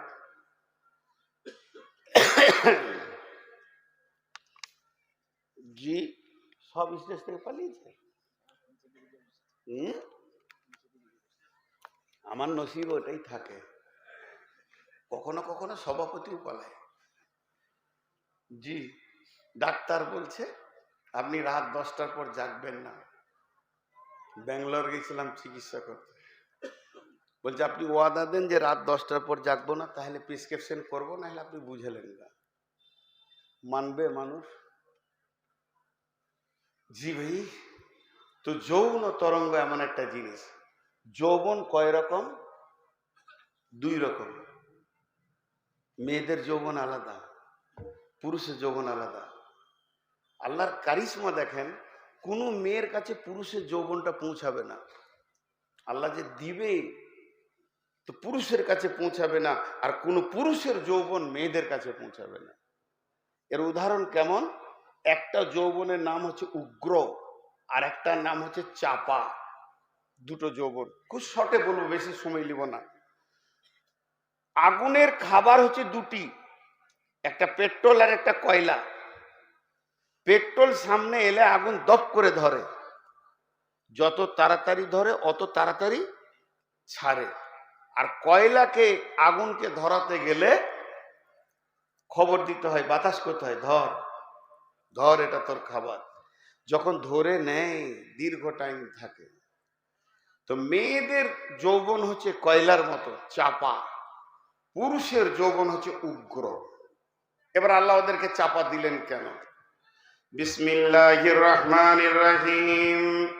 ফাসসালিহাতুন কানিতাতুন হাফিজাতুন লিল গায়বি বিমা হাফিজাল্লাহ। ও আমার বেটির দল, আমার বউ মায়ের দল, আমার বোনের দলেরা মায়েরা, মাত্র 5টা মিনিট আপনারা একটু কান করে শোনেন। এই ওসিয়তটা পরিপূর্ণ আপনাদের জন্য হচ্ছে। আল্লাহ তাবারক ওয়া তাআলা সূরা নিসার মধ্যে বলছেন, ও মহিলার দল, তোমরা সলেহা হয়ে যাও, তোমরা কানেতা হয়ে যাও এবং হিফাজত করনে ওয়ালি হয়ে যাও। তোমরা ধীর চলবে, তোমাদের উগ্রমতি চলা যাবে না। জিহাদের মতো ইবাদতটা তোমাদের জন্য ফরজ নয়, অতএব তোমাদের উগ্র হওয়ার কোনো কারণ নাই। তোমরা চাপা থাকবে এবং ধীর মস্তিষ্কে তোমরা নামাজ রোজা করবে, স্বামীর খিদমত করবে, আর কি করবে, নিজেকে পর্দার ভিতরে গুটিয়ে রাখবে। শুধু নাই নয়, অল্পে সন্তুষ্টি হয়ে জীবন চালাবে। তোমাকে ধৈর্যশীলা হতে হবে। মেয়ে হয়ে জন্ম নিলেই ধৈর্যশীলা হতে হবে, কারণ পুরুষকে আল্লাহ সৈন্য করেছেন, উগ্র করেছেন। পুরুষ যদি উগ্র না হয় জিহাদের মতো কাজ করতে পারবে না।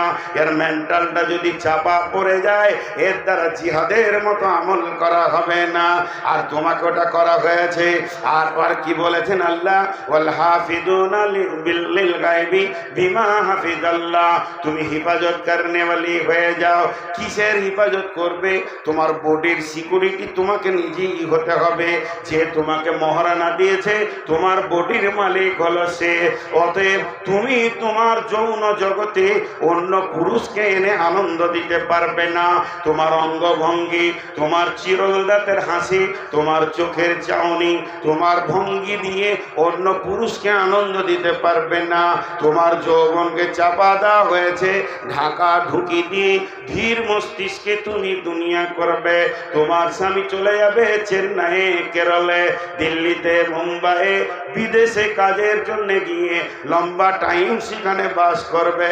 তোমাকে ধৈর্যশীলা হতে হবে। তোমাকে উগ্র যৌবনের জন্য দেওয়া হয়নি। তুমি সমস্ত মামির মাল এবং বডি হেফাজত করবে, নিজের বডিকে পর্দার ভিতরে রাখবে। বন্ধুরে, মুফাসসিররা বলছেন, যদি একবার পুরুষের উগ্র যৌবনটা কোনো নারীর ভিতরে ভরে দেওয়া যায়, পুশ করে দেওয়া যায়, পুরুষের ভিতরে যে যৌন তাড়না আছে, এটা যদি কোনো নারীকে দিয়ে দেওয়া যায়, ওই নারী শরীরে কাপড় রাখবে না, বাড়ির পর্দায় থাকবে না, মাঠে মাঠে পাগলের মতো দৌড়ে বেড়াবে। অতএব হে নারী কুল, তোমাকে এর জন্য চাপা যৌবন দেওয়া হয়েছে। আর পুরুষকে দেওয়া হয়েছে উগ্র। হাজি আমার মোচ আনেছে না নাই, দেখতে পেয়েছেন? কথা বলে না লোকগুলো, মনে মনে ভাবছে কথা বলার পালি তো আপনার, আমরা কেন বলবো? মুখ খুলেন একটু করে। লোক যেছে, বুঝতে পেরেছেন? লোক উঠছে, বুঝতে পেরেছেন? 12টা হলে ময়দান খালি হয়ে যাবে। যারা পালাইছে ওদের দলের লোক আমি, ওরা ঠিক করছে। যে জালসাই যেছি, আর পা দুটো ধরে কমিটিকে বলছি যে ভাই 12টার পর লোক থাকে না, আপনার জন্য থাকবে যে, আমি যেন ওদের বাপ হলাম, আমার জন্য থাকবে। যত দামি বায়ন করা হোক, এখনকার মানুষ 12টা পরা থাকবে না। মানুষের শরীরকে পঙ্গু করে দেওয়া হয়েছে করোনা নামে ভাইরাসটা, ভ্যাকসিনটাতে সমস্ত মানুষকে পঙ্গু করে দিয়েছে, কমজোর করে দিয়েছে। কারো ক্ষমতা নাই আগেকার মতো স্ট্রেংথ নিয়ে কাজ করা, পঙ্গু করে দিয়েছে। কি ভাবছেন? এর জন্য মানুষ উঠবি। আপনারা একবার আমার সঙ্গে কথা বলেন, পুরুষকে মোচ দিয়েছে না দেয়নি? আর দাড়ি এটা পুরুষের অলংকার, পুরুষের অলংকার। আর যার মোষদারি চেঁচে দেয় বেল, দেখেছেন? ছোট ছেলে যদি রাতে উঠে দুধ খাবো, তো মা না বাপ বুঝতে পারবে না কার বুকে যে ও হাত দিবে। দুজনেই শুয়ে আছে, দুটাই বেল। হ্যাঁ, বাচ্চা ছেলে, ওর হুঁশি নেই যে কোথা দুধ খেতে হয়। এই মোচ কেটে শেষ হয়ে গেছে। হযরত উমর দাঁতন রেখে মোচ কাটতেন, হযরত আলী দাঁতন রেখে মোচ কাটতেন। এখানে এরকম বড় খালি এরকম একবার মোচে হাত দিয়ে যদি দাড়িটা এরকম লেভেল করা হয়, তো কাফেররা 3 বার হিসু করে দিবে। ঘটনা কি, প্ল্যান কি করছে? কলজেটা লিবে না ভ্যাঁসটা লিবে? যে দাড়ি নেই সে কি করবে? তো পুরুষের যৌবন উগ্র। কেন উগ্র করা হলো? বিসমিল্লাহির রহমানির রহিম। আত-তাইবুনাল আবিদুনাল হাবিদুনাস সাইহুনার রাকিউনাস সাজিদুনাল আমিরুনা বিল মারুফি ওয়ান নাহুনা আনিল মুনকারি, আমিরুনা বিল মারুফি ওয়ান নাহুনা আনিল মুনকারি, আমিরুনা বিল মারুফি ওয়ান নাহুনা আনিল মুনকারি ওয়াল হাফিজুনা লিহুদুদিল্লাহি ওয়াল হাফিজুনা লিহুদুদিল্লাহি ওয়া বাশশিরিল মুমিনিন। পুরুষের দায়িত্ব হলো সৎ কাজের আদেশ করবে, অসৎ কাজের নিষেধ করবে। যেখানে কোরআনের আল্লাহর অবমাননা হবে, ওই জায়গায় মজবুত হয়ে সে দাঁড়িয়ে যাবে। জান চলে যাবে। ইকাতিলুনা ফি সাবিলিল্লাহি ফায়াকতুলুনা ওয়া ইকতালুনা ওয়া'দান আলাইহি হাক্কান ফিত তাওরাতি ওয়াল ইনজিলি ওয়াল কোরআন। আমি আমার জিন্দেগি, আমার জীবন যৌবন আমি আল্লাহকে বিক্রি করে দিয়েছি। যদি আল্লাহর বিরুদ্ধে কেউ কথা বলে, ওখানেই কতল হয়ে পড়ে যাব। আল্লাহর কাছে শহীদের দরজা পাবো, নচেত তার কলিজাটাকে বের করে নিব। আল্লাহ আমাকে গাজী ঘোষণা করবে। এর জন্য আমাকে আল্লাহ পৃথিবীতে পাঠিয়েছেন। যদি পুরুষের যৌবন উগ্র না হয়ে চাপা হতো, ঝামেলার খবর শুনলিলে বেঘুত। হ্যাঁ, কোনো ঝামেলা হলে যদি বাড়ির ভিতরে বাইরে হইচই হয়, তখন বেটা ছেলে বলবে কোন শালা, হ্যাঁ কোন শালা, ওকে একবার দেখি। ওর বউটা এসে কাপড় ধরে, তুমি যেও না জি।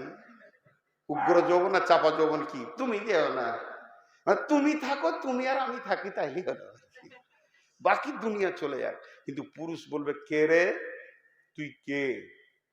জি, একটা কারণ। আরেকটা কারণ আছে পুরুষের উগ্র যৌবন হওয়ার কারণে। কোন কোন সময় মৌলবীদেরকে রাখতে দেখেছেন? আরে কথা বলে না। আরে কোন মৌলবীকে যদি না দেখেছেন, তো আমাকে তো দেখেছেন রাগ করতে। এতগুলো লোক হ্যাঁ না বলে না। আরে যার রাগ নাই সে হলো হিজড়ে, তাকে হিজড়ে গ্রুপে দিতে হবে। হ্যাঁ, রাগ থাকতে হবে। পুরুষের রাগ হলো অলংকার। রাগ পুরুষের অলংকার। এখন যদি আমি খুব রেগে যাই না, তো 2-4 জন এসে বলবে আপনি মৌলবী সাহেব মানে রাখছেন কেন গো? কোনো কারণে ইমাম সাহেব মসজিদে রেগে গিয়েছে, তখন 4টা মুসলি পাশে এসে বলবে ফিস ফিস করে, এ মৌলবী মানুষ, আপনাকে রাগ করতে হয় না। ও বেশি বুঝে। হ্যাঁ, মৌলবী রাগ করে না। কোন মৌলবী সাহেব বলেছে যে আমার বড় ছেলেটা অ্যাক্সিডেন্ট হয়ে হসপিটালে আছে, দোয়া করবেন। দেখ বুড়ি বলছে মৌলবীদেরও ছেলে হয়? ওসালা হুঁশি নেই। মৌলবীরা কি করে এত বড় পাঞ্জাবিতে ছেলে তৈরি করছে আল্লাহ জানে। ওগুলো তো ফুল প্যান্ডালা করবে। ধারণাটা কেমন? স্বয়ং রসুলের ছেলে ছিল, রসুল জামাই ছিলেন, রসুল শ্বশুর ছিলেন, রসুল বাপ ছিলেন, রসুল নানা ছিলেন, আর ই ভাবছে যে মৌলবীদের ছেলে কেন হবে? আজীব ব্যাপার আর কি। মানে মৌলবী মানে তুমি হিজড়ে হয়ে যাও। মতোয়াল্লিকে ধরে থাপ্পড় মারতে হবে যদি দাড়ি চাচা মতোয়াল্লি হয় আর সুদখোর মতোয়াল্লি হয় মসজিদের, তবেই তো সে ইমাম। তাছাড়া ইমাম আবার কে? মসজিদের সেক্রেটারি যদি সুদখোর হয়, মারো আর মুখে লাত দিয়ে মসজিদ থেকে গড়িয়ে ফেলে দাও। আল্লাহ রুজি দেনওয়ালা আছে। এই যদি না থাকে, এখন একটা জিনিস বলি, বিনা উজুতে নামাজ হবে? জোরে বলেন, উজুটা কি নামাজ? উজুটা নামাজ নয়, কিন্তু বিনা উজুতে নামাজ। তেমনি একটা ফরজ আমল আছে যার নাম হচ্ছে জিহাদ। বিনা রাগে জিহাদ। এই যে বেলডাঙ্গায় ঘটনা ঘটেছে, রাগ লাগছে কি লাগছে না? কার কার রাগ লাগেনি হাত তুলেন।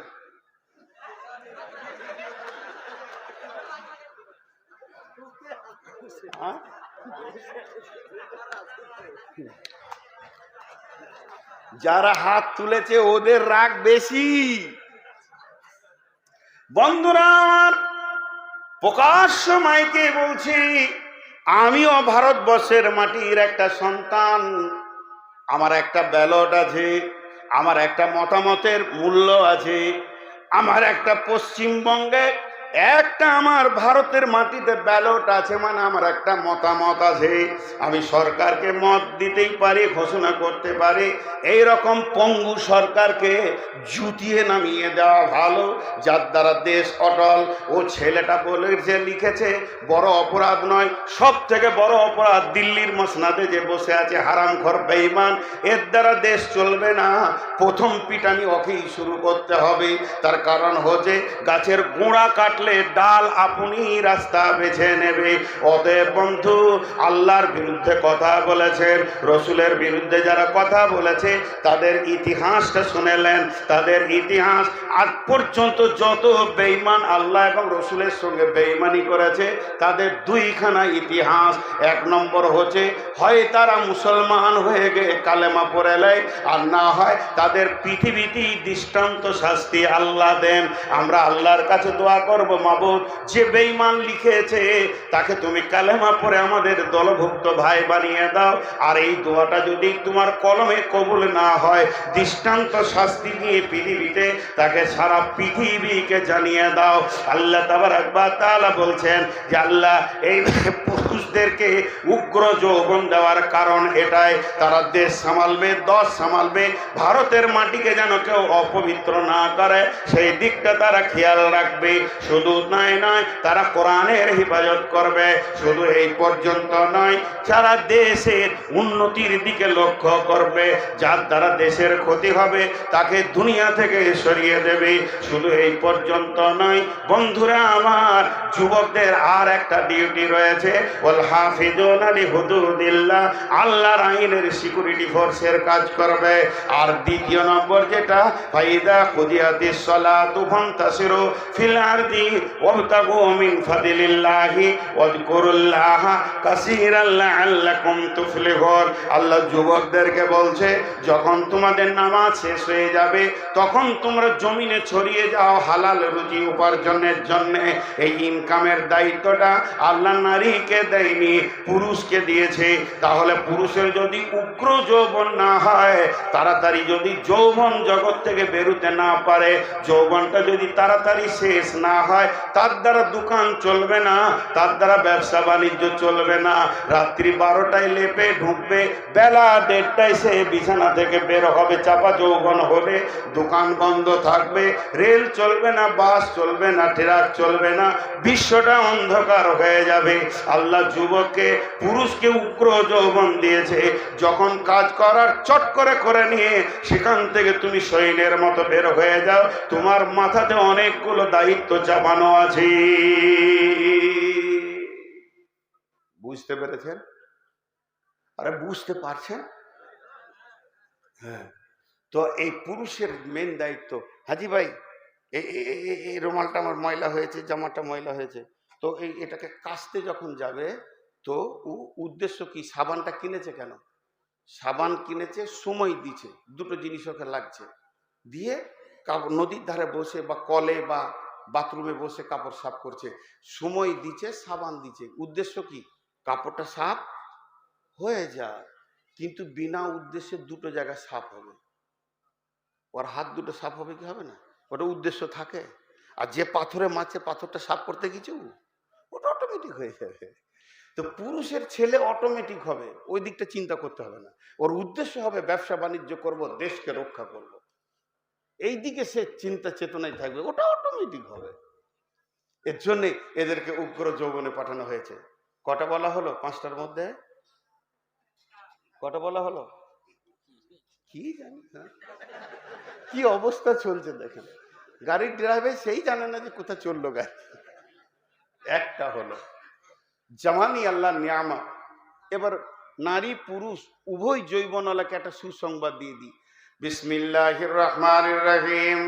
وعن أبي هريرة رضي الله تعالى عنه قال قال رسول الله صلى الله عليه وسلم سبعة يظلهم الله في ظله يوم لا ظل إلا ظله إمام عادل شاب نشأ في عبادة الله ও যুবকের দল আর ও নারী যুবতীর দল, ওরে আমার যুবতী বেটি বৌমা বোন যারা রয়েছেন কান করে শোনেন, এবং যারা আমরা যুবক এখনো তরঙ্গ আমাদের মধ্যে বিদ্যমান রয়েছে, আমার নবী বলেছেন যদি যৌবনকালটা নারী আর পুরুষ আল্লাহর দেওয়া ফরমানের ওপরে শেষ করে দিতে পারে, আল্লাহর হুকুমের ওপরে যৌবনকালটাকে যদি অতিবাহিত করে দিতে পারে, কঠিন কিয়ামতের দিনে যখন কোনো ছায়া থাকবে না, ওই যুবক যুবতীর জন্যে আল্লাহর রহমতের ছায়াতে জায়গা হবে। কত বড় ফেসিলিটি! কে বলছে 13টা 14? কত রকম খরিদ্দার নিয়ে আজকে বসেছি গো। ও মনে মনে বলছে যে এই ছেলে মাইক পেলে ছাড়তে চায় না। জি, নাম্বার 2,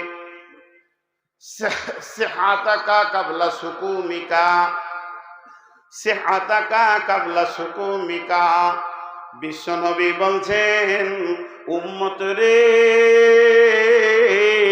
তুমি জীবনে একবার সুস্থ শরীর পাবে, ঘুরিয়ে যৌবনকাল, কিন্তু যেদিন তোমাকে রোগে ধরে নেবে, বার্ধক্য রোগ আছে, প্যারালাইসিস আছে, হাই প্রেশার আছে, লো প্রেশার আছে, ডায়াবেটিস আছে, সুগার আছে, যে কোনো একটা রোগ তোমাকে মরার আগে আক্রমণ করবে, সেই আক্রমণের আগে যৌবনকালটাকে নিয়ামত মনে করো, সুস্থ শরীরকে নিয়ামত মনে করো।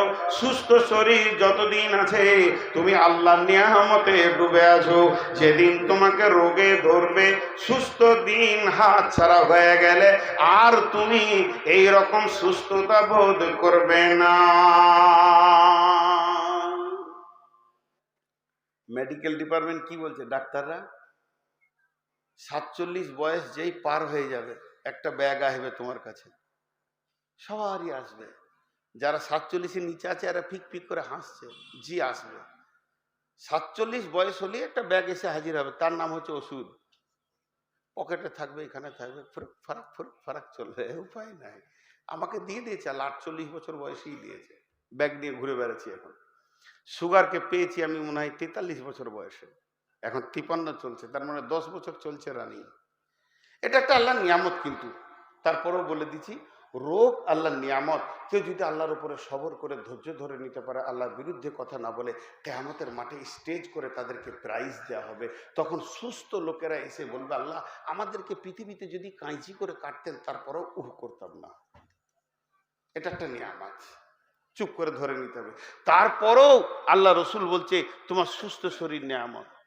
সুস্থ অবস্থায় 5 ওয়াক্তের নামাজে মসজিদ গেছো, ঝড়ে গেছো, বৃষ্টিতে গেছো, বাদলে গেছো, শীতে গেছো, গ্রীষ্মে গেছো, আর যখনই তোমাকে রোগে ধরেছে 5 ওয়াক্ত মসজিদে যেতে পারছো না, সুস্থ অবস্থায় উজু করেছো, এখন তায়াম্মুম করছো, আগে দাঁড়িয়ে নামাজ পড়েছো, এখন বসে পড়ছো, ইশারায় পড়ছো।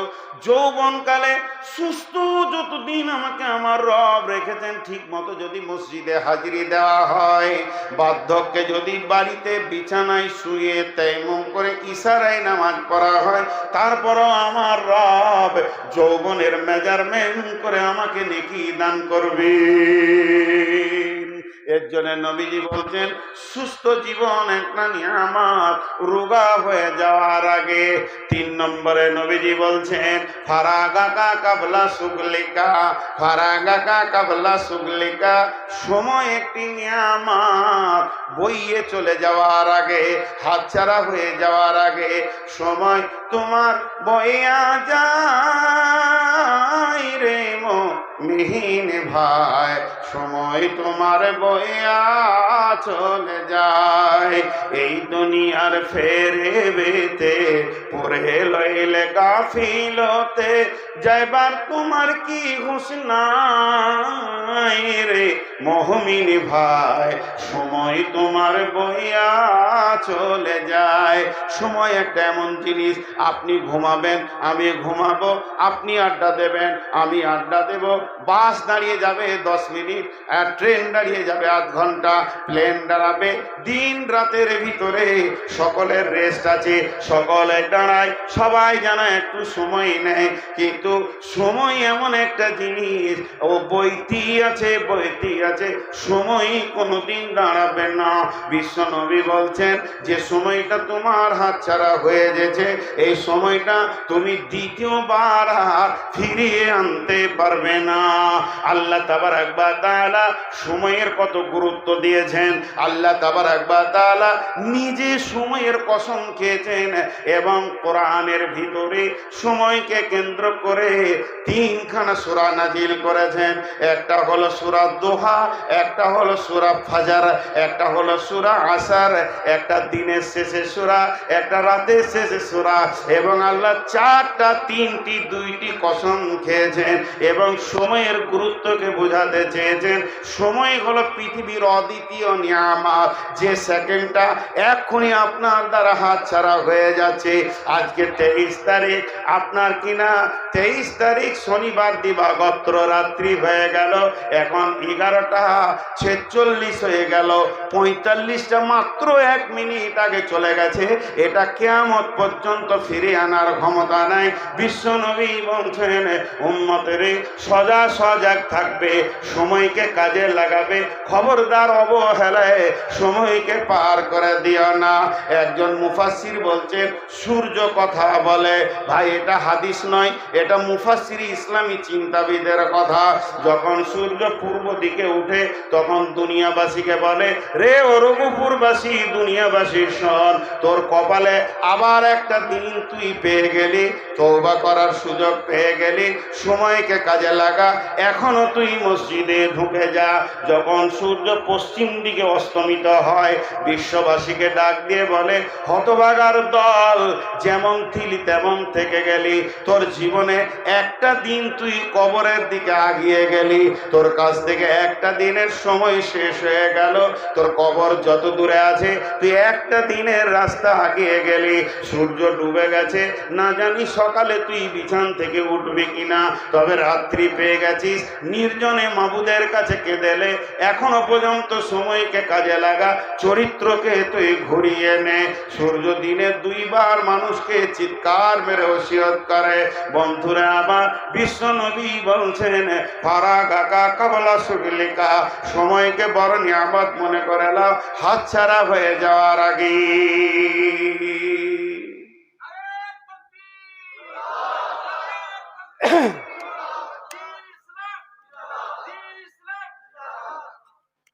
কয়টা হলো?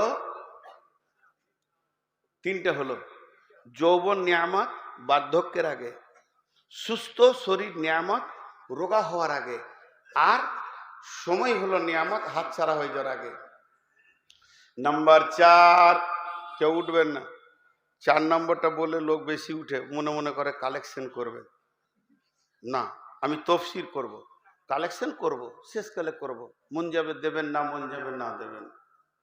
হ্যাঁ, আর জালসা কমিটি আমাকে একটা কথা খুব ভালো বলে, আপনাকে কালেকশন করতে হবে না।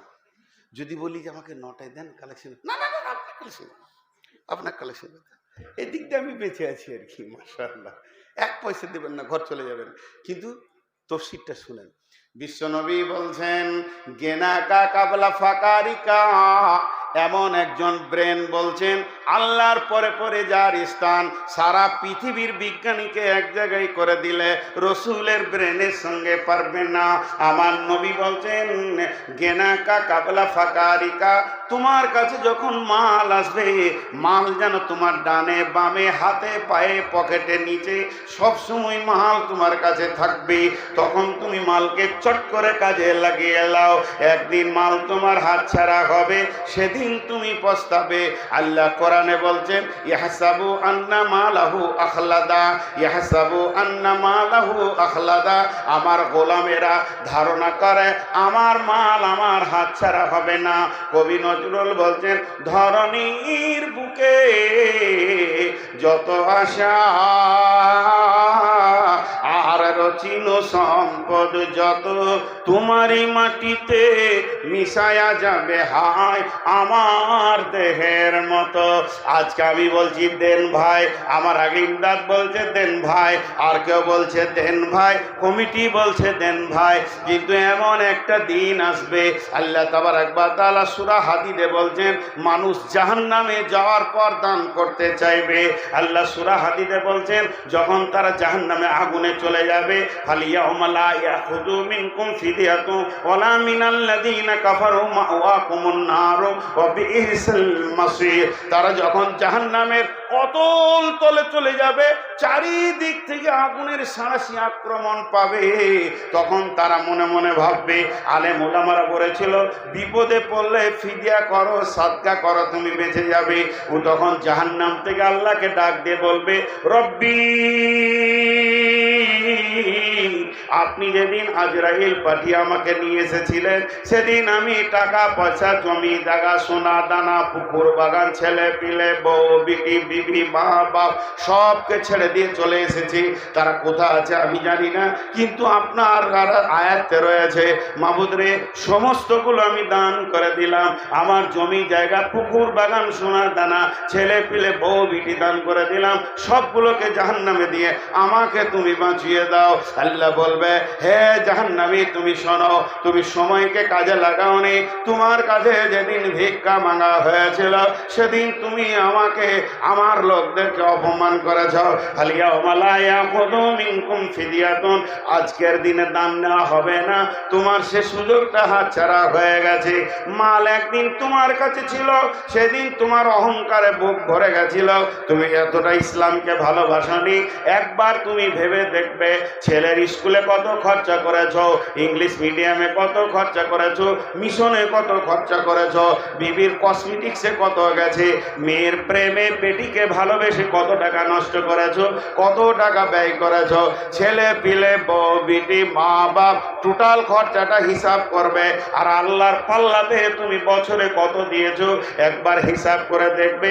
তাদের থেকেও যদি 1 টাকা বেশি দিয়ে থাকো, তাহলে তুমি আমার প্রেমিক, নচেত তুমি আমাকে 10-20 টাকা দিয়ে সান্ত্বনায় দিয়ে রেখেছ। শুনে নাও, বিশ্ব নবী বলছেন, মাল একবার তোমার হ্যান্ডেলে থাকবে, মালের হ্যান্ডেল তোমার হাতে থাকবে। যেদিন মাল তোমার হাতছাড়া হয়ে যাবে, মাথা ঠুকলেও দ্বিতীয়বার ফিরে আসবে না। ফকির 2 রকম। আমার কাছে এখন 50 কোটি টাকা আছে, আল্লাহ কালকে আমাকে রাস্তার ভিখারি বানাতে পারে, পারে না? এটা একটা ফকির। আর একটা ফকির কেমন, 50 কোটি টাকার মালিক ধরে, 96 বয়স ক্রস হয়ে গেছে, তো মাথায় আর হুঁশ নাই। বৌমাকে জিজ্ঞেস করছি, হাবিবা, জি আব্বা, নাস্তা করলাম আমি। হ্যাঁ আব্বা, আপনি রুটি খেলেন? মনে নেই। বয়সে এটা হয়ে যায়, খেয়াল নাই। আজান হলো মা, আর আপনি তো নামাজ পড়ে এলেন। ও দেখছিস, খেয়াল নেই। এটা হয় একদিন, যখন এই বয়সটা হয়ে যাবে, ব্রেন কাজ করবে না, তখন ছেলেরা বুঝে নেবে আব্বা আর ব্যবসা সামালতে পারবে না। ছেলেরা ভাগ করে নিল 25 কোটি করে। আর ব্যাংকওয়ালা টাকাওয়ালা কি টাকা দেয়? জি, আজকে আমাকে ফোন করছে যে আপনার সিয়াজ গাড়িটাতে লোন এসছে। তোর কি হলো? তা আমার কুটকুটি নেই। তোর কিসের কুটকুটি? ফোন কেটে দিলাম। আমার টাকার দরকার নেই, তো তুই কিসের টাকা দিবি? টাকাওয়ালাকে টাকা দেয়। ওর আবার আরো 25 কোটি করে ঋণ করেছে। একবারে বাইপাসে গিয়ে টোল ট্যাক্সির ওখানে বড় বড় ফ্যাক্টরি করছে, এবারে হাঁজিড়ি লেগে গেছে। আর এই বুড়া লোটার লাঠি, একটা গেঞ্জি, আর কিছু নাই। তো বাপকে ভালোবাসে, খেতে দেয়। মসজিদের পাশেই ঘর। সকালবেলায় মসজিদে ছাদ ঢালাইয়ের কালেকশন চলছে। মৌলানা সাহেব বলছেন, মাম বানা লিল্লাহি মাসজিদান বানাল্লাহু লাহু বাইতান ফিল জান্নাহ। যে মসজিদে দেবে তাকে আল্লাহ জান্নাতে দেবে। ও তখন ঝরঝর করে কাঁদছে, মনে মনে ভাবছে যদি 50,000 টাকা দিতে পারতাম ছাদে। খুব চিন্তা করছে, 20,000 তো দেওয়া যায়। বড় ছেলে মোটর সাইকেলে ঢুকছে, বুলেট নিয়ে বট বট বট বট করে। কে রে, হবিবুর নাকি রে বাবা? জি আব্বা বলেন। হ্যাঁ আমি হবিবুর, চোখে কম দেখছি আমি। এলি বাবা বাড়ি? বলে হ্যাঁ। তো এই 20,000 টাকা, বললাম 20,000 টাকা চাইছিলাম। টাকাই করো বাবা, টাকাই করো বাবা। কি দরকার বলো, আপনার যা দরকার এনে দিব। ওষুধ শেষ হয়ে গেছে। বলে না, মসজিদে ছাড় ঢালে। ছাড়ো, মৌলবীদের কথা ছাড়ো। আমাদের কি হচ্ছে ঠিক না, এখন 30 কোটি টাকা ঋণ করেছি, আবার মসজিদে ছাদের টাকা ছাড়ো। ঘর দিয়ে টেনে নিয়ে চলে গেল। মনে মনে ভাবছে তাহলে 5,000 টাকা বলি ছোট বেটাটাকে। হ্যাঁ, ও যখন বুলেট নিয়ে ঢুকছে তো বাপ লাঠিতে ঠেক দিয়ে কোন রকম দাঁড়িয়ে বলছে, কিরে জমিরুল এলি নাকি? এবার 5,000 বলবে। জমিরুল এলি নাকি রে? কি হলো তোমার? এমন হুঙ্কার দিলে তখন শুকনা বিনা পানিতে ঢোক গিল। বলছি তো এলি নাকি, এটা শুধাইলাম। বিশ্বনবী বলছেন, কাগজ লাও কলম নাও, তোমার মতো ভিকিরিয়ার পৃথিবীতে কে আছে? থাকতে গরু বইনা হাল, তার দুঃখ সর্বকাল। 50 কোটি টাকার মালিক 5,000 টাকা দেওয়ার ক্ষমতা হলো না। এই ছেলেগুলো দোষী নয়, ছেলেগুলো দোষী নয়, ছেলেগুলো দোষী নয়। আঙ্গুরের আঁঠিতে আঙ্গুর হবে, নিমের আঁঠিতে আঙ্গুর হবে না, ন্যাংড়ার আঁঠিতে ন্যাংড়া হবে, ফজলির আঁঠিতে ন্যাংড়া হবে না, গুঠির আঁঠি বসালে ফজলি হবে না। তার মানে ছেলেগুলো যখন ছোট ছোট বাচ্চা ছিল, তুমি তখন তাগড়া জওয়ান ছিলে, তুমি বুলেট গাড়ি নিয়ে দোকানে যেতে আসতে, ব্যবসাতে যেতে আসতে, ভিকিরিরা পয়সা চাইলে ধুমকেতের দিতে। তোমার বিচের মাল তোমার মতো হয়েছে, আর চিন্তা নাই, তোমার বিচের মাল তোমাকে দান করবে না। এর জন্য একজন মুফাসসির বলছে, নিজের হাতে দান করিও না, পারলে ছেলের হাতে দাও। ছেলেকে দিয়ে বলো, বাবা মাদ্রাসায় কালেকশন চলছে, এই 2,000 টাকা তোমার দাদার নামে দিয়ে এসো। আমার আব্বা নীরব নগরে শুয়ে আছে বহুদিন, তার জন্য আমাকে মাল পাঠাতে হবে। যখন আমি 5,000 টাকা আমার ছেলেকে দিয়ে বলবো তোমার দাদার নামে দিয়ে আসো, ছেলের চেতনা বাড়বে, আমাকেও আমার বাপের জন্য দিতেই হবে। আমের আঁঠি আম হবে, তবেই ন্যাংড়ার বিচে ন্যাংড়া হবে। ওই ছেলে তুমি মরে গেলে তোমার পুতার হাতে 20,000 টাকা দিয়ে বলবে, যাও হেড মৌলানাকে টাকাটা দাও গা, আর বলো গা আমার দাদার নামে দান করলাম। সিলসিলা জারি হয়ে যাবে। বিশ্বনবী বলছেন, ও মালদারেরা শুনে নাও, এটা রবিজির মাথা, রসুলের মাথা, রসুলের চিন্তা, রসুলের চেতনা, পৃথিবীর কেউ কেটে দিতে পারবে না। আল্লাহর নবী বলছেন, মাল যখন তোমার হাতে আছে, তুমি যখন হৃষ্টপুষ্ট, তখন তুমি মালকে কাজে লাগিয়ে নাও। যেদিন তুমি ফকির হবে, মাথা ঠুকে মরে যাবে, দ্বিতীয় চান্স আর পাবে না।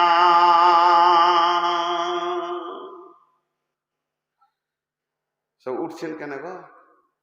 এখনো তো 2 মিনিট আছে। 23 তারিখটা এখনো 2 মিনিট আছে। 24 তারিখে আমার জালসা আছে হরিশ্চন্দ্রপুর টালবাংওড়া মাদ্রাসা, আগামীকাল। 25 তারিখে আমার জালসা আছে জাফরহাট ঠাকুরগাঁও বাংলাদেশ, ওখান থেকেই ঢুকবো। ওই জন্য আজকে বাড়ি যাব, বাড়ি গিয়ে গাড়ি টাড়ি রেখে এবার কাল ট্রেনে যাব বাংলাদেশ। তো একটা কথা আপনাদের সামনে বলে যাচ্ছি, মাল হাত ছাড়া হয়ে গেলে, এগুলো সব রসুলের কথা, কি দামি এগুলো। সোনার অক্ষর দিয়ে যদি লিখে দেন হিরে খুচিত, তারপরও এর মূল্য দিতে পারবেন না। কটা বলা হলো? 4টা। যৌবন নিয়ামত, বার্ধক্যের আগে সুস্থ শরীর নিয়ামত, মানে সুস্থ শরীর নিয়ামত, রোগা হওয়ার আগে, সময় নিয়ামত হাতছাড়া হয়ে যাওয়ার আগে, মাল নিয়ামত আপনার ফকির হওয়ার আগে। 5 নম্বরটা বলবো, এক চান্সে বুঝে নেবেন, কিন্তু উঠে যাবেন না। পরে 3 মিনিটের একটা কথা আছে। বিশ্ব নবী বলছেন, হায়াতিকা কাবলা মাউতিকা। এটা এমন একটা আরবি, পৃথিবীর সবাই বুঝে নেবে, পাগলও বুঝে নেবে। বিশ্বনবী বলছেন, যতদিন তুমি বেঁচে আছো জীবনটাকে বড় নিয়ামত মনে করে লাও। যেদিন তুমি মরে যাবে সেদিন তোমার সব হাতছাড়া হয়ে যাবে। আর একটা নেকি বাড়ানো যাবে না, একটা গুনাহকেও কমানো যাবে না। যে কটা লোক উঠেছেন, 1 2 3 4 5 6 7 8 9 10, একবার আসেন মুসাফা করব। আসসালামু আলাইকুম। আমি আপনাদের ছেলে মারি নাই, কাউকে ধরে কষ্ট দিই নাই। মুসাফাটা করে যান, মুসাফাটা করে যান। যে কটা উঠেছেন আল্লাহ রাস্তা দিচ্ছি, নাহলে ঘর যাবেন না, সোজা হাসপাতাল যেতে হবে। ঢালাইয়ের রাস্তায় উবুর হয়ে পড়বে। পরিষ্কার কথা বলছি। কত আছে? একজনও উঠবেন না, কিন্তু আমার কথাটা শেষ হতে দেন। এই যে লোকগুলো পালালো, এদের মার্কাটা মেরে দিয়ে গে। আমি কাউকে ভয় করি না, এরা নিজেদেরকে চালাক মনে করে নিলে, কিন্তু এরাই হচ্ছে সব থেকে বোকা। পৃথিবীর সব থেকে বোকা এরাই। জি বসেন, যাবেন না এখন, চুপ করে বসেন। কিসের এত পাগলামি? কেন বোকা? দেখেন, আমি ফতোয়া দিতে পারি না, দিব না। খালি একটা কথা আজকে বলবো, আলেম ওলামা আছে, যদি ভুল হয়ে যায় তা আমার এই সভাতে এসে কানটা মুলে দেবে, আমি হেসে গ্রহণ করে নিব। মুনাফিকের আলামত হচ্ছে 3টি: মিথ্যা কথা বলে, ওয়াদা খেলাপ করে, আমানতে খেয়ানতি করে। পরোক্ষভাবে 3টা আল্লাহ রসুল আরো বলেছেন। রাতের নামাজ অর্থাৎ এশা আর ফজরের নামাজে কষ্ট হয় মুনাফিকদের। 2 নম্বর বলেছেন, অল্প কথায় মুখ খিস্তি করে যারা গালাগালি দেয় তারা মুনাফিক। আর 3 নম্বরে বলেছেন, আর বড় ঘটনা, জিহাদের ময়দান থেকে যারা পালিয়েছিল তারা কে? আল্লাহ রসুলকে এত কষ্ট দিয়েছিল না ওই উবাই ইবনে খাব, যখন তবুকের যুদ্ধ থেকে অভিযান ফিরছে, তো তলায় তলায় সাহাবীদের ভিতরে, এটা করিস না, ওইটা করিস না, মোহাম্মদের সঙ্গে যায় না, ওর মাথা খারাপ আছে, এই করে করে থাকতো দলে, এই কাজটা করতো। তো এই জিহাদের ময়দান থেকে, ওহুদের মতো জিহাদের ময়দান থেকে অর্ধেক রাস্তা থেকে লোককে ঘুরিয়ে নিয়ে চলে গেছিল, 300-350 লোককে। কে? মুনাফিক। তো এই টাকা কালেকশন করাটা হলো জিহাদ। কোরআনে আছে মাল দেওয়াটা জিহাদ। আর এই অবস্থায় যারা উঠে পালিয়ে যায় তারা আল্লাহর নজরে ভালো মানুষ নয়। আমি কতক্ষণ বসিয়ে রাখবো আপনাদেরকে? আর 5-7 মিনিট টাকা দিচ্ছেন, ভালো কথা, চুপ করে বসেন, এখন যেতে দিব না। হ্যাঁ, আপনি ভাবছেন যে টাকা দিয়ে দিলাম যে আমার ছুটি হয়ে গেল, চলবে না। আমার এই 10 মিনিট আপনাদের কাছে টাইম নিচ্ছি। 10 মিনিটের আগে যে যাবে ও মাল গোলমাল, ওকে বাড়ি যেতে দিবে না, সারা রাত ঘুরঘুর করবে, খালি রাস্তা ভুলে ঘুরঘুর করবে। সকালবেলায় দেখবে যে আবার এখানে রঘুপুরে দাঁড়িয়ে আছে। হ্যাঁ, এমন দোয়া দিয়ে দিব না। জি, তো আমি আপনাদের সামনে 9টা মিনিট চেয়ে নিলাম। এই 9 মিনিটের ভিতরে আপনাদের সঙ্গে আমি আলাপ শেষ করব। টোটাল বক্তব্যটা খালি 1 মিনিট দিব। আমি প্রথমে যে আয়াতটা পড়েছি সেই আয়াত থেকে আপনাদেরকে সারাংশ দিয়েছি। গাফিল কোনোদিন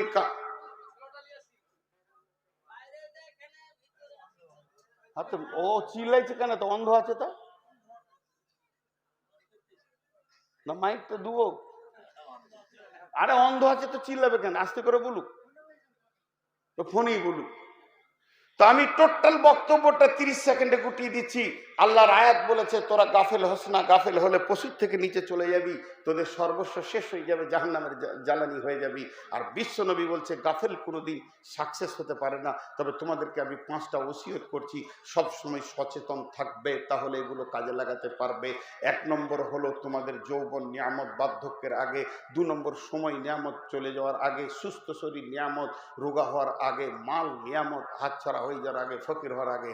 হায়াতে জিন্দেগি নিয়ামত মরে যাওয়ার আগে। ভাই, আজকের বক্তব্য শেষ।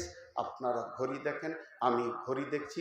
8 মিনিটকে 9 মিনিট করব না। কোন আল্লাহর গোলাম আছেন যে একটা 5,000 10,000 টাকা দেবেন? আমি 8 মিনিট কথা দিয়েছি, 9 মিনিট করব না। আর আপনাদেরকেও 8 মিনিটের আগে উঠতে দিব না। চলে যাবেন সেটা আমার কথা নয়, আমার বাইরের কথা, কিন্তু যেন না, যদি বসে থাকেন 1 টাকাও না দেন তো আল্লাহ রাজি হবেন। এরপরে যারা টাকা দেবেন তারা উঠবেন। কত আছে? 6,000। এর কোন ধরনের হিসাব? 5,000 হবে, 1,000 ঘুরে লাও, তাহলে 10,000 দাও। হ্যাঁ, কত? আর 4000 দিয়ে দাও বল। আচ্ছা ঠিক আছে, আর 100-200 টাকাও নাই। আচ্ছা ভাই, আর কেউ আছেন? 6000 টাকা দিয়েছেন। দুর্গমগিরি কান্তর মরু দুস্তুর পারাবার লঙ্ঘিতে হবে রাত্রিতে যাত্রীরা হুঁশিয়ার, ভুলিতেছে জল দুলিতেছে তরি ভুলিতেছে মাঝি পথ, কে আছো নওজোয়ান হও আগুয়ান হাঁকিছে ভবিষ্যৎ। আজকে ভারতবর্ষে মুসলমানদের উপরে যে পীড়ন চলছে, মুসলমানদের প্রথম কাজ হবে আল্লাহকে রাজি করা, তারপরে বেঈমানরা শেষ হয়ে যাবে। জেনে নেন ইনশাআল্লাহ এই ভারতবর্ষের মাটিতে আমাদের কেউ কিছু করে নিতে পারবে না। যেটা করছে সেটা ওরা নিজেদের আইডিয়াটা দেখছে যে কি করে, ওরা শেষ করে দিব। বলেন আল্লাহর বান্দা বলেন 6000 দিয়েছে এখানে। আর কেউ আছেন? 5000, 6000, 10000, 1000, 2000, যার যেমন আছে ভাই আমার। আপনি 20000 টাকা দেবেন তা আমি বলবো না, 1000 দেন, এখন দেন, পরে দেন, ফোন পেতে দেন। মাদ্রাসা এটা একটা রসুলের ঘর। আল মসজিদ ও বাইতুল্লাহ ওয়াল মাদ্রাসা তো বাইতি। মসজিদ হচ্ছে আল্লাহর ঘর আর মাদ্রাসা হচ্ছে রসুলের ঘর। এই মাদ্রাসা শিক্ষার জায়গা। আমি এতক্ষণ আপনাদের সামনে বকলাম, ওই মাদ্রাসা থেকেই পড়াশোনা করে বকেছি, এটা আমি কোনো ভার্সিটি কলেজ থেকে আনিনি। বিধায় আপনারা আল্লাহর গোলাম, একবার কোরআনের খিদমতে, রসুলের হাদিসের খিদমতে একবার হাতটা বাড়ান। বলেন 5000, 4000 দেনেওয়ালা, 2000, 1000 দেনেওয়ালা কে আছেন? টাইম কিন্তু আমার হাতে আর 4 মিনিট আছে। মা বোনেরা চলে যান না, ওখানে চাদর আছে। মা বোনেরা আপনাদের ওখানে চাদর হোক আর যাই কিছু আছে, যে ব্যবস্থাপনা কমিটি দিয়েছে তার ভিতরে আপনারা টাকাগুলো দেন, চলে যান না। মা বোনেরা আমার, সোনামানিকেরা, টাকাগুলো দেন, তারপরে যাবেন। পুরুষেরা উঠেনি আর উঠবেন ইনশাআল্লাহ। আর 4 মিনিট আছে। জি ভাই, তো এই এক কাজ করেন, চাদর পাঠিয়ে দেন 2-3টে। জি চাদর পাঠিয়ে দেন। আর না হয় একজন মহিলা নাকের দিয়েছেন। আচ্ছা এক কাজ করেন, এই টেবিলটা, ওই টেবিলটা এখানে নামিয়ে দেন। ওই টেবিলটা এই নামিয়ে দাও তো, ওইখানে দাও, ক্যামেরাটার ওই পারে দাও।